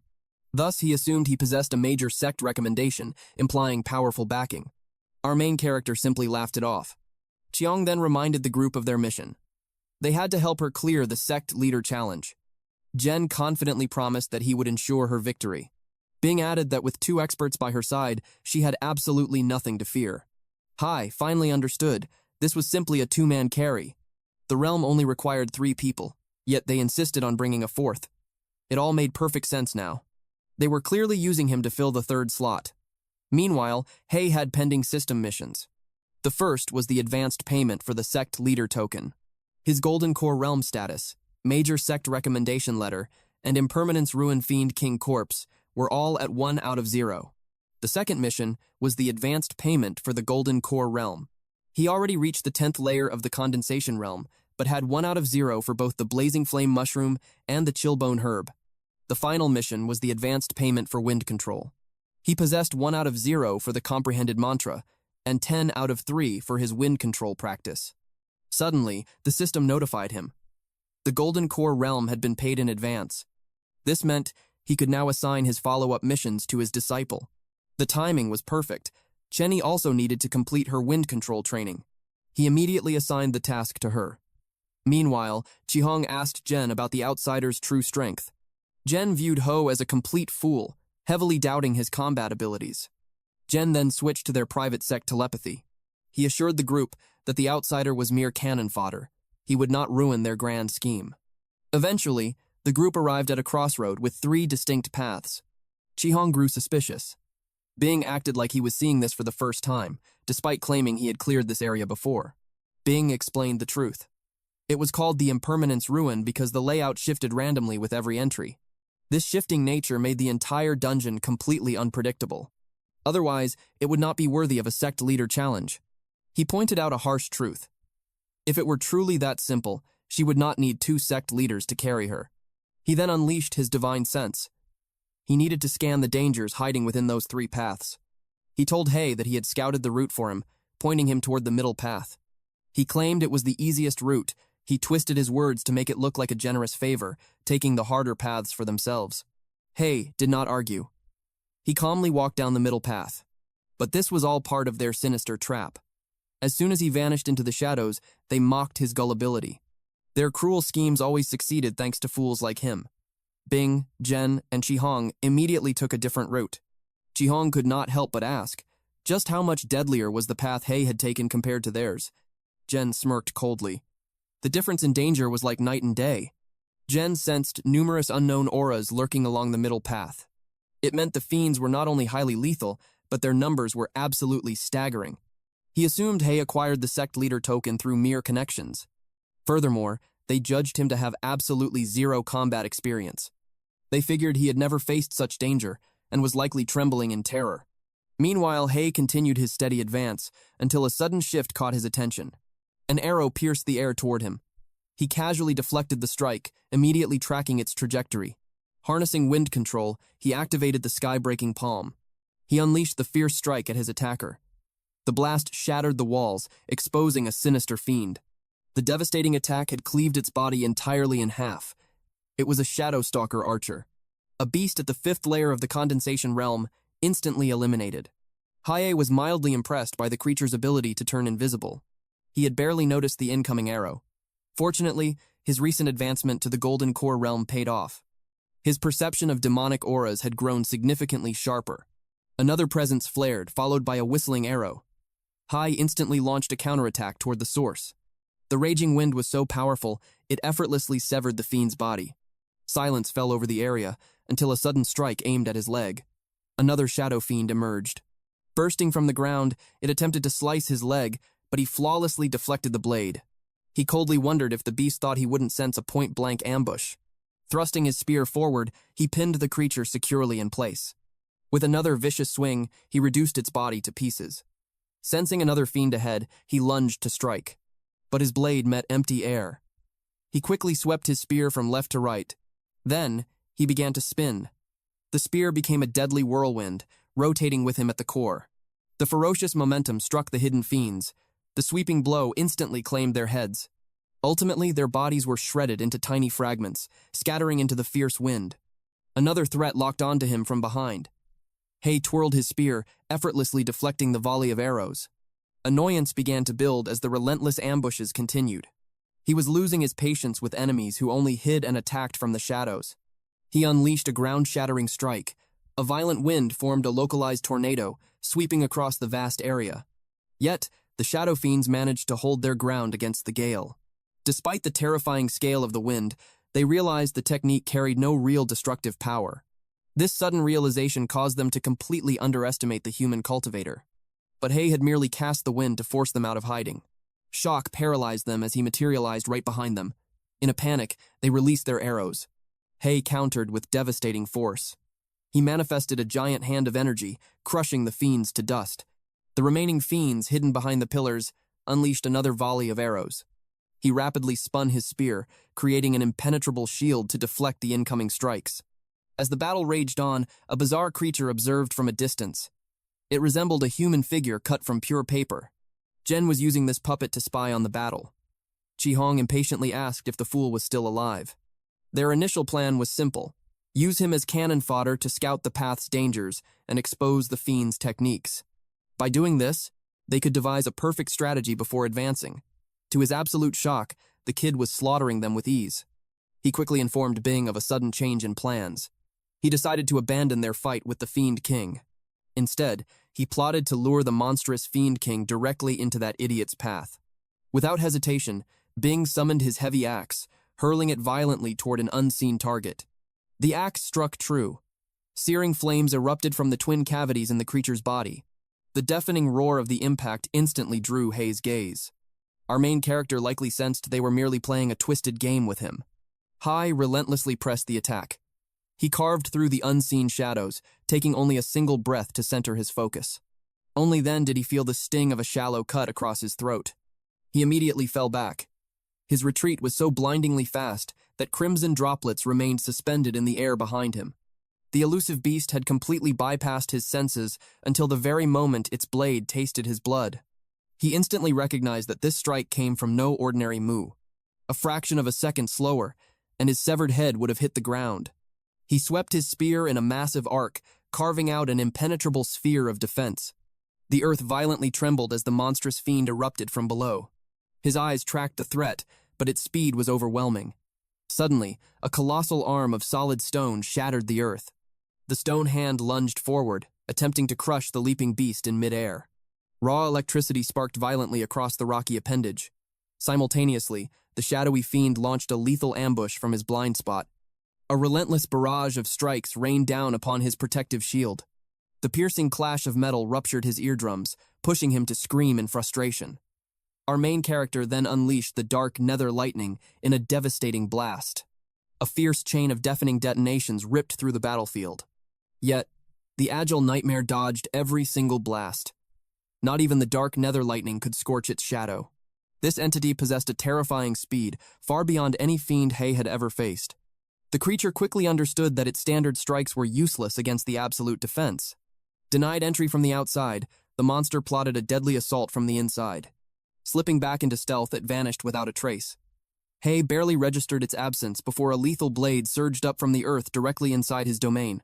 Our main character was completely caught in the deadly snare. The merciless slash cleaved straight along his sagittal plane. It looked like an absolute, undeniable killing blow. A twisted sense of victory washed over the lurking beast. Exactly as calculated, the shield's fatal flaw lay right beneath Hay's feet, but its triumph was violently cut short. Hay's shattered body dissolved into a mere stone decoy. The predator realized too late that it was actually the prey. It desperately plunged back into the earth, but a vicious counterattack nearly removed its head before it could vanish. Bleeding and exposed, the creature had no choice but to fall back. The fiend finally understood that Hay had intentionally left his blind spot open as a deadly trap. Engaging a master spearman in such agonizingly tight quarters was an absolute death sentence. However, Hay never truly intended to end this clash with a mere weapon. He ignited the 10,000 refined steel and stone skin techniques. The wounded fiend scoffed at his display. It dared the warrior to stand his ground, taunting him not to shatter the shield and run when death approached. The monster recklessly charged forward, but Till forcefully intercepted its striking arm once again. It viciously threw a counterpunch, only for Hay to form an unbreakable guard.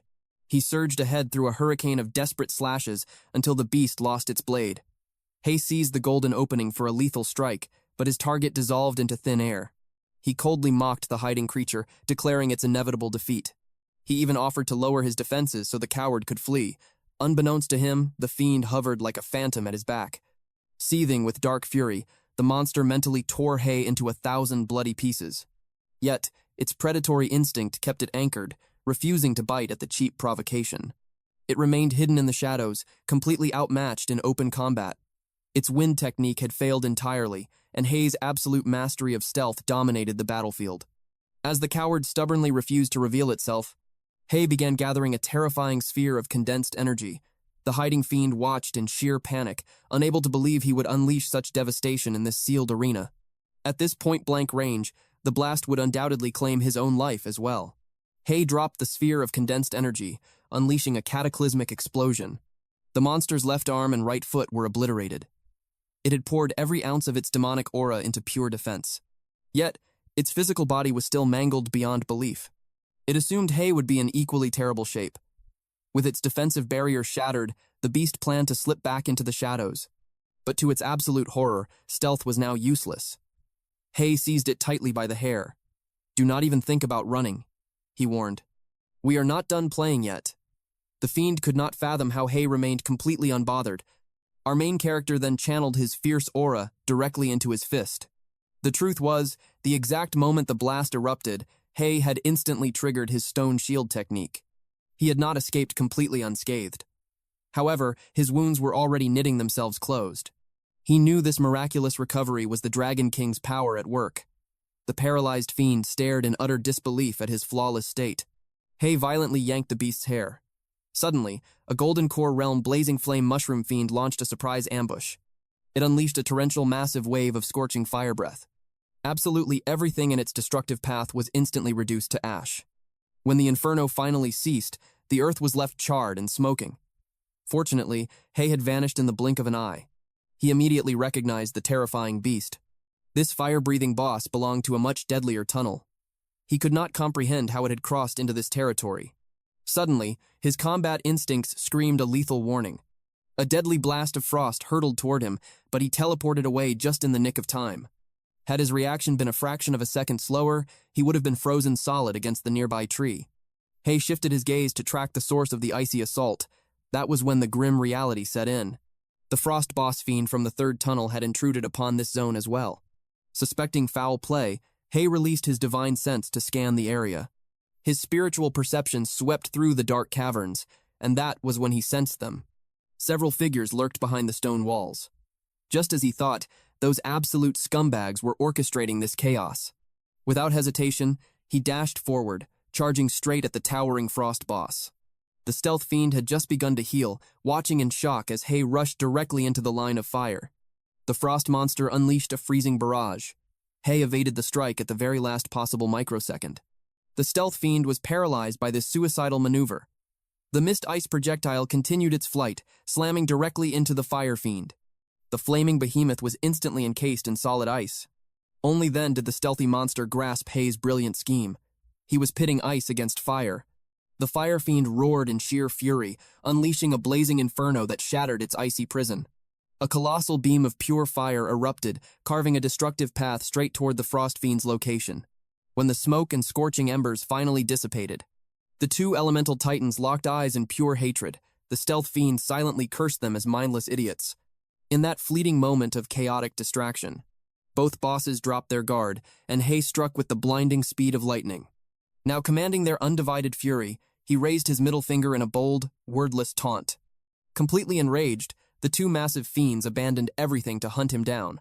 They unleashed apocalyptic blasts of fire and ice in perfect unison, while our main character simply sprinted ahead.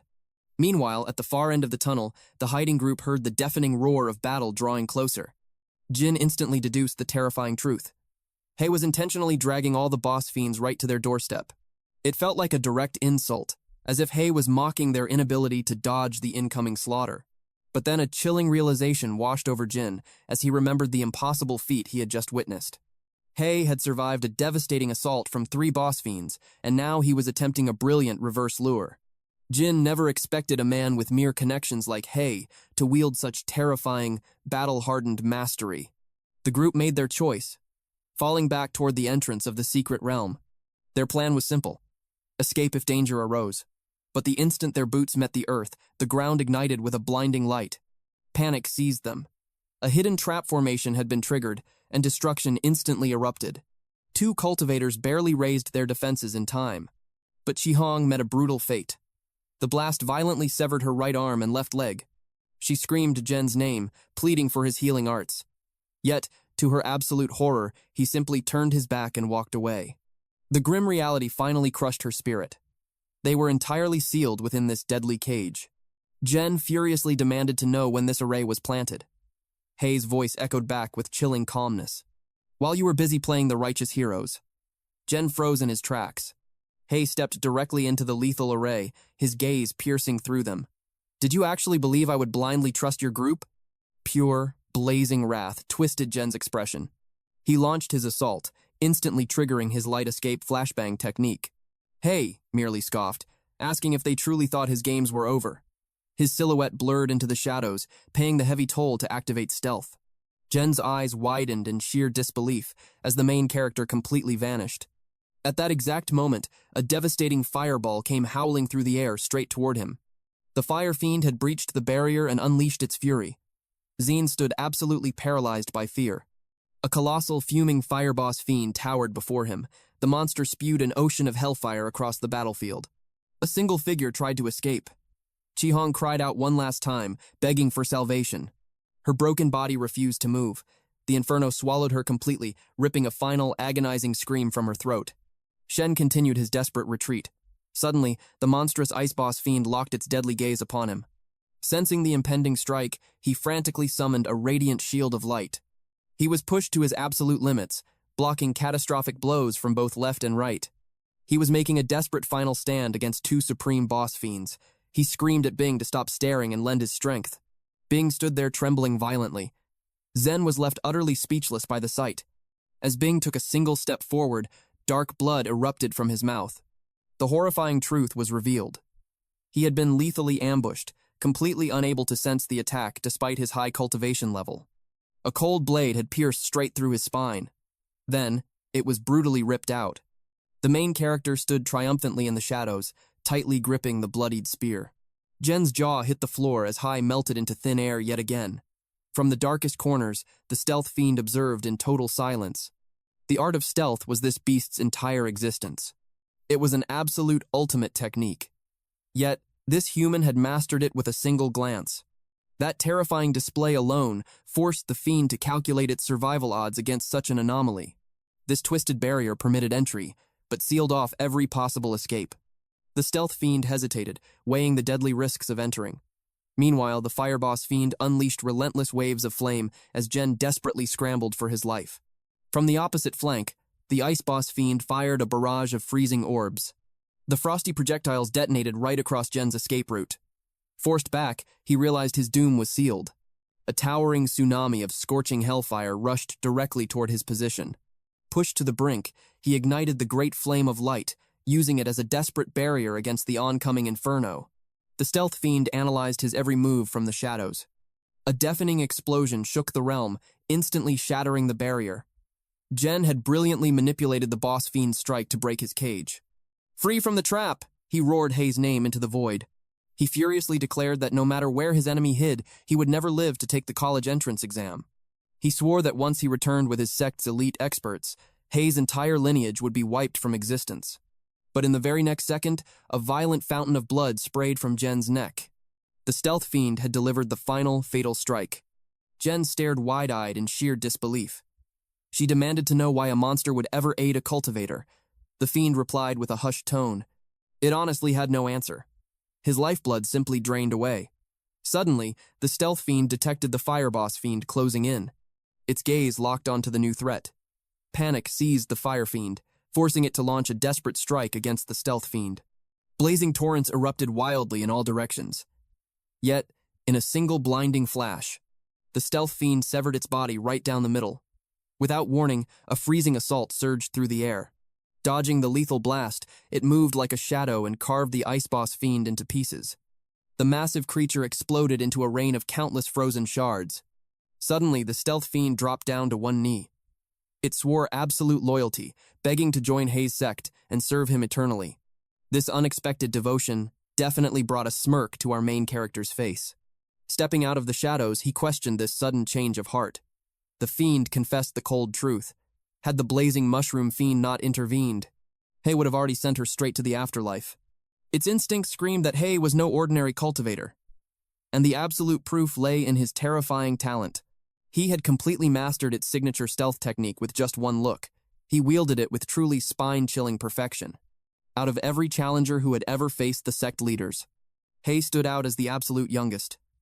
His boundless potential overshadowed anyone it had ever witnessed before. Besides, it had despised those two brainless mushroom fiends for entirely too long. Seeking to prove its ultimate devotion, it prepared a tribute. It respectfully offered up the remaining fiend cores. It even harvested precious blazing flame mushrooms and rare chillbone herbs as a gift. Hei's voice remained incredibly calm. He noted that offering the spoils of others hardly proved true devotion. To genuinely swear its allegiance, it needed to surrender its very own fiend core. The crushing weight of that demand pushed the creature into a desperate corner. Standing right behind it, Hei silently readied his lethal blade. The fiend began to shake violently. With a brutal strike to its own chest, it violently extracted its core and presented it to Hei. Now, let us review the current status of his pending missions. For the advanced pay and the sect leader token, the Golden Core Realm objective sat at 1.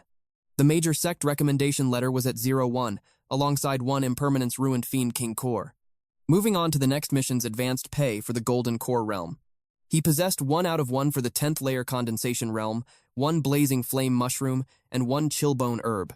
Finally, regarding the advanced pay for mastering Wind Control. He successfully finished comprehending the mantra and scored 10 out of 10 in Wind Control practice. The early morning silence shattered when the doorbell rang. Hei opened up, only to find Qian Hui standing on his doorstep. She had been out for a morning run nearby and thoughtfully brought him some breakfast. Hei had already entrusted her with a spare key. While she could have easily let herself in, she politely chose to knock. After all, she figured he might be up to something strange in his private space. Completely caught off guard by her razor-sharp intuition, he quickly swore he was not doing anything weird. Even so, Caneway muttered that something still felt incredibly bizarre. Our main character desperately repeated his innocence, swearing he was completely alone in there. Yet, Chenny narrowed her eyes in suspicion. The entire atmosphere of the room felt completely unnatural to her. Without warning, she spun around and snatched something right out of thin air. It was an arm. Hei was absolutely certain a demonic presence was hiding nearby. At that moment, the stealth fiend completely dropped its invisibility. Yielding to the pressure, it confessed it merely wanted to tap her shoulder for a quick scare. It openly admitted that it had not entirely masked its terrifying aura. Nor was its signature stealth technique operating at maximum output. Still, to sense its presence at all proved she possessed truly formidable instincts. Bowing its head in deep respect, the stealth fiend addressed her as senior sister. The truth hit Kiani like a bolt of lightning. Hei had actually taken in a demonic entity as his personal disciple. Letting out a heavy sigh, she dryly commented that he was truly hungry enough to take in anyone. With no other choices left, she decided to wash up first. But the moment she stepped inside, a sudden knock echoed from the front door. It was Yuping. Hei frowned, completely puzzled by this unexpected visit. He quickly ordered the stealth fiend to activate its concealment. The man outside was a cultivator, and they were hardly close friends. There was no telling how Yuping might react to a demon in the house. Yet to his absolute shock, the fiend slipped straight into the bathroom. Pushing his panic aside, Hei opened the door and welcomed his guest. He asked the reason for the visit. Yuping simply handed him a recommendation letter. Hei was absolutely thrilled. He asked how the man knew he was looking for one. Yuping explained that he heard Hei was still without a sect. So, he had returned to his family to secure this very letter. Since he could not recruit Hei to his own faction, he wanted to see this favor through to the end. After all, the best alliances are forged early on. But one of Hei's remarks caught Yuping's ear. Just needed? He asked if Hei had already cleared the other requirements, like defeating the sect leaders. Hei calmly confirmed that he had. Yuping's eyes practically glowed with admiration.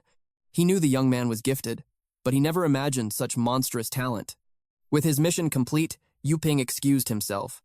He made it clear that Hei could seek him out for any future favors. Yuping stepped into his green car and departed. His driver quickly noticed his master's bright mood. Yuping simply stated that Hei possessed terrifying potential. The driver asked if it was due to his humble roots, yet still reaching the true condensation realm so young. He admitted that it was a massive feat to achieve without the endless resources of an elite clan. But still, this city was overflowing with unmatched prodigies. There were plenty of true condensation geniuses backed by legendary bloodlines. Those arrogant heirs were heavily favored by the master of the house. Yuping replied that, while his father's will demanded respect, he held his own standard for greatness. Then, his voice dropped to a chilling whisper. If the driver ever referred to his father as an old man again, he could consider himself dead. The driver froze in sheer terror. He frantically bowed his head and promised to watch his tongue. As the vehicle sped into the night, Yuping scoffed at the mention of the true condensation realm. Judging by the sheer pressure Hei gave off, that monster had already reached the golden core realm. Meanwhile, Hei finished his network registration, officially confirming his golden core status. This instantly granted him access to high-tier techniques and premium combat gear. The timing was perfect. He had been plotting his next move for quite a while. But suddenly, a terrifying realization struck him. Those two had been inside the bathroom for way too long. What on earth were they doing? Inside, the stealth fiend let out a sinister sigh of relief. The annoying guest was finally gone. It slowly pulled back the shower curtain. A wicked grin stretched across its demonic face. Chiani gasped in shock, demanding to know what it wanted. The creature purred, claiming it simply wished to test her true strength. It stepped in so close that they almost touched, whispering for her not to be shy. After all, she had been incredibly bold just moments ago. Xian erupted with blazing fury and ordered it to stop. She blasted the creature away for crossing the line. The sheer impact sent violent tremors across the area. Panicked residents wondered whose gas tank had just exploded. Hei stood quietly amidst the utter destruction. He commented dryly that their little game had been played so hard, they nearly leveled his entire house. He had already advanced the repair funds to the landlord. This meant the post-pay mission now fell entirely on their shoulders. Since its demon core was already in his possession, this simple mission would serve as the perfect training. The stealth fiend stared at the incoming post-pay mission notification. It fiercely complained. It had not followed him just to run mundane errands like some common servant. Hei replied with a simple promise. If it completed the mission properly, he would offer greater rewards, and perhaps even return its demon core. The creature had no choice but to obey. Tenwei immediately protested. She argued that the mission truly belonged to her. After all, her own spell was what shattered the house in the first place. But Hei stopped her, revealing he had a far more crucial mission in mind. He had already advanced the blood-boiling curse mark, ordering her to master it. Her eyes widened at the familiar name. It was the exact same power held within her cursed dagger. Hei explained his method. He had perfectly merged the blood-boiling effect into her own physical blood curse. From this moment on, she would never need to draw that blade in battle again. She inspected the dark mark on her skin. Then she asked if Yin was taking too long to finish the weapon upgrade completion mission. Hei simply answered that he had assigned Yin several other completion tasks. Chenny quickly complained, accusing him of always picking on Yin. Later that night, old Tao was quietly training in the park.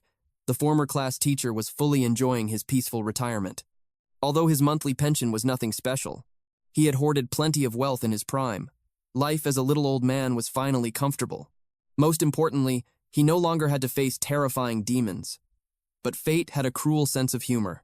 A spatial rift violently tore open above him. A monstrous beast lunged from the void, catching him completely off guard. The beast's gaping maw stopped mere inches from his face. Time seemed to freeze for them both. Then, a chillingly calm voice echoed out, "You are blocking the exit. Move aside." Unexpectedly, Yin kicked the absolute life out of the monster. The sheer force sent it crashing into the peak of a nearby mountain. The old man was paralyzed with shock. He could not sense the creature's exact level, but one terrifying truth was clear. This boss fiend possessed a far more overwhelming aura than the mushroom fiend from their first mock exam. Yet, he could barely comprehend what he had just witnessed. Yin had annihilated it with a single, casual strike. A desperate question raced through his mind. Had she achieved some kind of massive breakthrough in just a few short months? Old Tao quickly recognized Yin and bowed in gratitude for saving his life. But her eyes showed no hint of recognition. He laughed awkwardly, explaining that he used to be her homeroom teacher before taking an early retirement. The pieces finally clicked into place for her. He was the corrupt teacher who had accepted her bribe just to let her enroll. She casually waved off his thanks. It was no big deal. Besides, surviving long enough to actually enjoy retirement was already a massive blessing. With his heart still racing, the old man headed home. Her parting words echoed in his mind along the way. Suddenly, a very strange thought took root. If he had simply refunded all those bribes back then, perhaps heaven would have granted him even greater blessings today. That single realization sparked a sudden resolve. He would return every last cent of that dirty money tomorrow.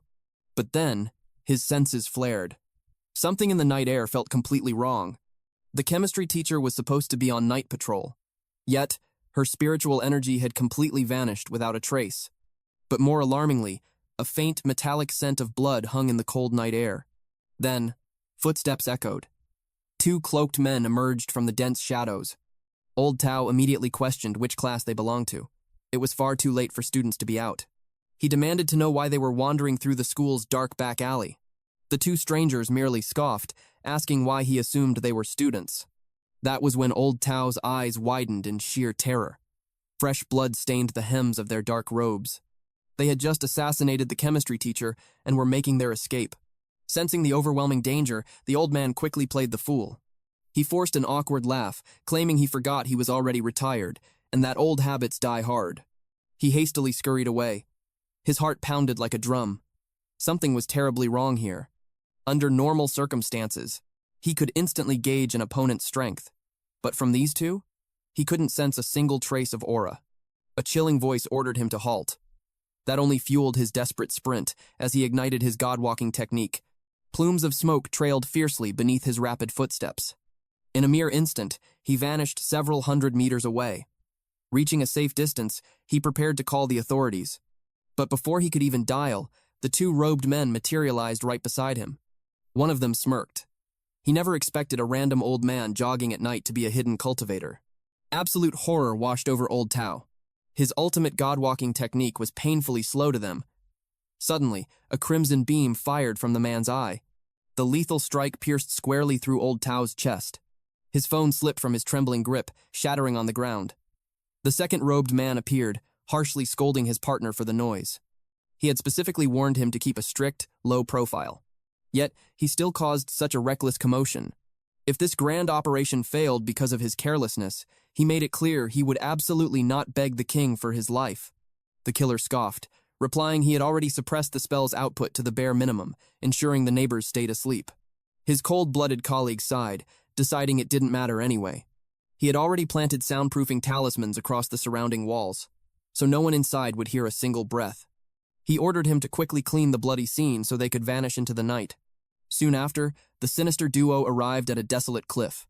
They stood in the freezing wind, gazing down at the exact location of their upcoming operation. Thrilling anticipation swelled within the robed man's chest. This was his golden opportunity to carve out a legendary name. The very next day, Hay arrived at the university. All of his loyal disciples were currently busy grinding through their repayment missions, leaving him completely alone to collect his crucial admission ticket. Without warning, a sleek luxury car slowly pulled up right beside him. Our main character raised a curious brow. The expensive vehicle ground to a halt. The passenger rolled down the window, asking if he was Hei Shin, Hei confirmed, questioning the stranger's identity in return. The arrogant driver stepped out, harshly scolding him for failing to recognize the prestigious sect leader of the 100 Refinement sect. Hei blinked in genuine utter confusion. He clearly had zero clue what this mighty sect even was. The calm sect leader simply ordered his driver to stand down. Since Hei had only just transferred from a regular high school into the elite cultivation graduation class, his total ignorance was perfectly normal. With a sharp gaze, the powerful leader cut straight to the chase. He formally presented our main character with an exclusive recommendation letter. With this divine pass, Hei could entirely bypass the brutal spring recruitment exam, granting guaranteed admission directly into a key cultivation university. Hei stood frozen. It felt as if his destiny had finally aligned with the heavens. It was exactly like a massive pie of good fortune had plummeted straight from the sky, landing perfectly in his lap. He scanned the letter. It clearly was not an offer from Tinghua or Peking University. The driver scoffed, immediately calling him an arrogant, ungrateful brat. He muttered that countless people dreamed of guaranteed admission, yet this kid dared to be picky. The sect leader spoke with chilling calm, although it was not Tsinghua or Peking University. His recommendation still stood proudly among the top 100 key cultivation universities, pointed out a harsh reality. The spring recruitment exam for cultivators was nothing like the Gaokao for ordinary mortals. For normal students, failure merely meant a poor grade on a single test paper. A high or low score would never dictate their ultimate survival. But for cultivators, a single moment of distraction on the battlefield meant instant death, yet Hei still welcomed the deadly challenge. He aimed straight for the top 10. His absolute confidence in achieving victory never wavered. Before he could even finish his sentence, the vehicle sped off into the distance. Hei muttered under his breath. The man's manners were even worse than his own. Inside the speeding car, the driver grumbled. These reckless kids simply refused to listen to reason. He then questioned the sect leader. Was he worried that Hei might threaten their young master's final ranking? After all, the young master had suffered a minor setback, only placing second in the recent mock exam. A cold, murderous light flashed in the sect leader's eyes.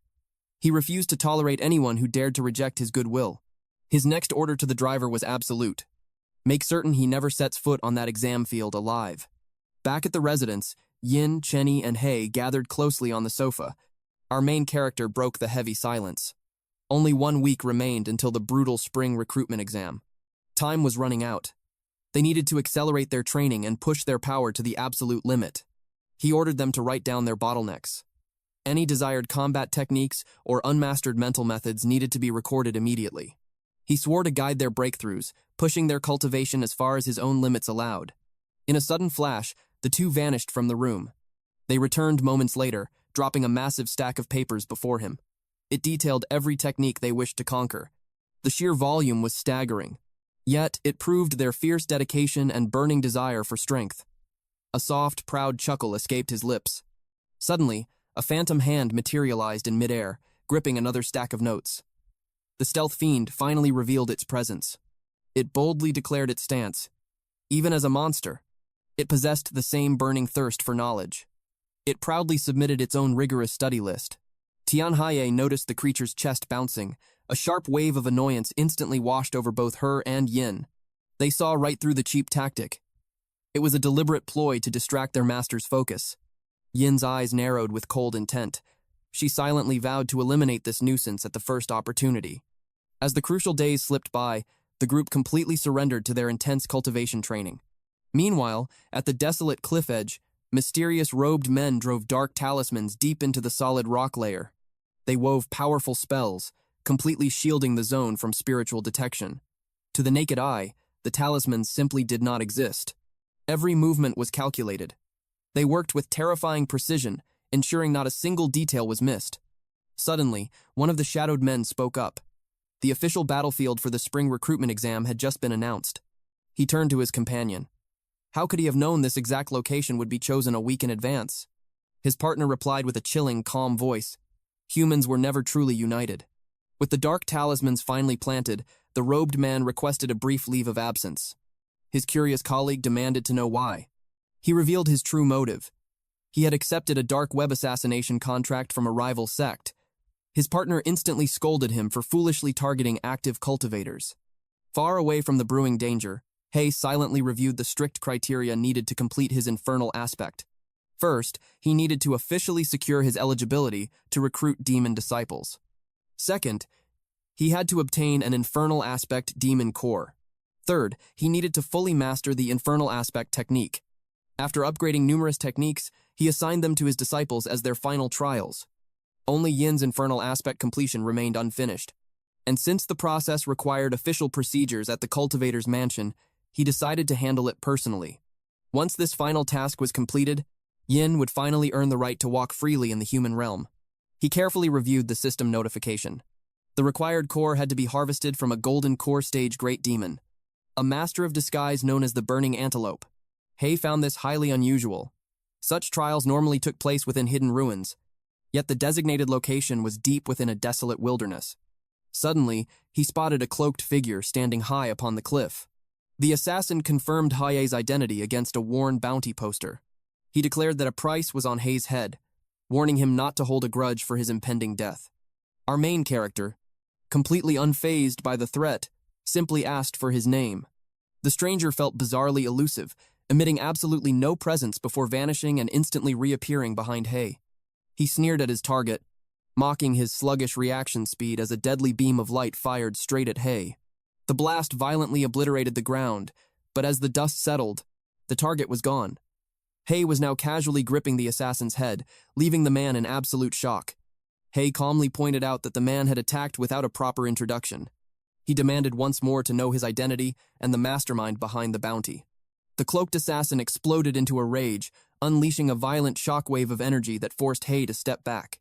He was utterly infuriated by Hay's blatant disrespect. Thick smoke engulfed the battlefield as the mysterious figure prepared his next strike. In a flash, he closed the gap with a lethal kick, but Hay evaded it effortlessly. Contorting his body mid-air, the assassin launched a devastating follow-up strike. Hay ducked beneath the blow, letting the sheer impact crater the earth behind him. The robed man sneered, taunting Hay for doing nothing but dodging. He prepared a massive area of effect technique to cut off all escape routes. Light escape, cage of light. Hay braced himself as a colossal, blinding pillar of light erupted. The blast swept across the wasteland, visible even to the assassin's distant partner. The partner frowned, wondering why his comrade had unleashed his ultimate move so early. Exactly what kind of monstrous target demanded such overwhelming power? The blinding light finally faded, leaving behind a massive scorched crater. With Hay's presence completely erased, the assassin assumed the contract was fulfilled. He eagerly anticipated his grand reward, a heavy chest of top-grade stones. But as the smoke cleared, a looming shadow emerged. Hay stood completely unharmed. He calmly explained that he only took the hit to see if the technique was worth absorbing. The move was certainly intriguing, but it was powerful enough to force him to deploy a defensive barrier. The cloaked assassin stared in absolute disbelief, realizing his ultimate attack had been blocked by a mere shield. Yet, not a single trace of life could be felt. The truth was simple. The voice did not belong to the living. He revealed a stone decoy, perfectly mimicking his wanted poster. Its expression was absurdly comical. The cloaked assassin froze at the sight of the lifeless substitute. Realizing his fatal miscalculation, he turned and bolted into the shadows. He thought he could claim the bounty another day. But to his absolute horror, a devastating fist materialized from the void. Hay stepped from the shadows, sinking a merciless blow into his gut. The sheer force of the impact shattered the earth beneath them. The blazing antelope was instantly annihilated. A beast-bone fiend core materialized, granting him the rare camouflage attribute. The pieces finally fell into place. This was why Hay could not sense the sheep fiend's true nature earlier. The power of its innate camouflage was simply overwhelming. Finding a fiend core of this caliber was incredibly rare, boasting terrifying dual attributes. He decided to offer this treasure as a grand reward during their next team-building event. Suddenly, the wanted poster drifted into his hand. Annoyance flared in his eyes. The drawing looked absolutely nothing like his true face. Meanwhile, a heavy silence hung over the spring recruitment arena. Tension brewed as the crowd questioned the unexpected delay. Word spread that they were awaiting the chief examiner's arrival to officially open the trials. The suffocating pressure this year easily eclipsed all previous tournaments. It was a monumental gathering. Elite disciples from the great sect stood ready, their potential limitless. Rows of imposing seats lined the vanguard, serving as the official waiting area. The chosen candidates took their places, their auras blazing with determination. Suddenly, a whisper broke the silence. One student had spotted a complete outsider infiltrating their ranks. Confusion rippled through the crowd. The woman beside him sneered, declaring herself as young Master Li's beloved. Such was the privilege of the major sects. Their disciples could grant entry to family and friends. Hearing this display of absolute authority only fueled the students' bitter envy. Vicious whispers spread. They mocked how this woman was visibly older than the prestigious young Master Li. The woman shamelessly boasted about robbing the cradle. She had ruthlessly discarded her former lover, stepping on his heart to climb the ranks of a major sect. The gossiping student laughed, assuming the discarded ex was nothing but a pathetic weakling. A stepping stone who could only swallow his despair when a true martial genius claimed his woman. The woman smirked in agreement. That worthless trash never stood a chance against true power. Challenging a master of the elite sects was nothing short of a death wish. Their cruel laughter peaked as they mocked the ex-lover's inevitable, miserable demise. But the mockery abruptly died. The woman's face drained of color as a terrifying killing intent locked onto them. A shiver crawled down the student's spine as he slowly turned his head. Towering like gods of death, He, Yin, and Qian He stood right beside them. The main character's gaze was as cold as the abyss. The gossiping student trembled in absolute terror, utterly clueless to his crime. Qian Huai leaned in, her voice dripping with ice. She reported that these fools had mocked his short stature. Yin's eyes flashed with hostility. She added that they even dared to call him lame. Even the stealth fiend chimed in from the shadows, exposing how his ex-girlfriend dumped him for a major sect disciple. He said absolutely nothing. His silence was far more terrifying than any threat. The trio calmly claimed the front row seats. The student was now drenched in a cold sweat, leaving the woman bewildered by his sudden panic. Through chattering teeth, he whispered that he had just stepped on a catastrophic landmine. The arrogant woman slowly turned her gaze toward the seat on her right. Her breath hitched in her throat. She yanked off her sunglasses, refusing to believe that the legendary trash, He, was sitting right there. Disdain warped her features. How could a discarded weakling dare to set foot in this sacred waiting area? To her knowledge, his talent for cultivation was utterly non-existent. For a fleeting moment, she wondered if a miracle had awakened him. But she quickly crushed that delusion, assuming he shared her exact fate. Just another weakling clinging to an elite disciple, desperate for a front-row seat to flaunt online. Lai Junhao broke her silence, asking if they were acquainted. She coldly denied it. She swiftly buried the topic, claiming her eyes had deceived her, and there was no way she knew other candidates. Moments later, an elder materialized at the cliff's edge, commanding absolute silence to announce the trial's decrees. The veteran examiner declared that the spring selection would rely on a group battle format. The single warrior holding the cross, greatest score in their bracket would ascend to the knockout phase, clashing in solitary duels until a champion stood victorious. Yielding willingly equaled absolute defeat. Should a judge deem a fighter incapable of enduring further combat, elimination would immediately follow. The very instant defeat was finalized. The fallen challenger was strictly barred from launching any further strikes. Tian whispered, asking if that elder was the revered grandmaster, as his transcendent, sage-like aura seemed undeniable. Yin remained utterly indifferent. Suddenly, the old examiner pivoted. He offered a deep bow of reverence, requesting the grandmaster's permission to initiate the trials. Atop a magnificent throne sat a tranquil, majestic figure in azure robes, with a rigid man in a dark suit, guarding his right side, while a bare-chested, crimson-clad warrior dominated his left. The true grandmaster, a surprisingly youthful prodigy, calmly granted his approval. The martial exam officially commenced. Checking the battle boards, they realized both were slated dead last in their respective blocks. Within Group A, challengers number 1 and 2 were summoned to the stage. A fighter in crimson trousers locked eyes with a long, silver-haired warrior. The warrior in crimson was a powerhouse from the notorious tyrant body sect, Sun Ming. His adversary was an earth spirit sect disciple, Shanant. Ming provoked his foe, sneering at how long he intended to maintain that arrogant, indifferent facade. He shifted into his combat stance. In a single blinding flash, he materialized right before his target. Nantian flinched, barely dodging the bone-crushing strike by a mere hair's breadth. The horrifying reality of Ming's explosive speed and fatal power instantly dawned on him. He immediately triggered the earth escape technique to fall back. The very earth quaked fiercely as he unleashed rapid stone rain. Colossal boulders plummeted directly toward Ming. Yet Ming moved like an untamable phantom. flawlessly dancing through the deadly barrage, closing the gap without suffering a single scratch.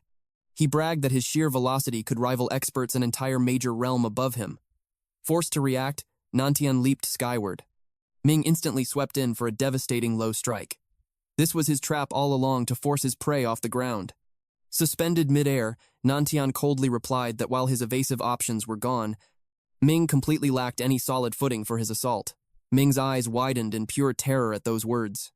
It was only then he noticed the horrifying truth. The very earth beneath his feet had completely shattered, forming a massive pit. Nantian had flawlessly executed the earth escape, dangerous terrain technique. Defeat was absolute. Ming plummeted into the depths. Earth Spirit Sect disciple Shi Nantian claimed undeniable victory. And with that epic clash, our tale pauses here for today. Craving the next weekly chapter drops for this explosive saga? You can catch all the newly awakened content over on my second realm, Manhwa Updater. Don't risk missing the next battle. Head over, join the update sect, and stay ahead. Thank you for watching.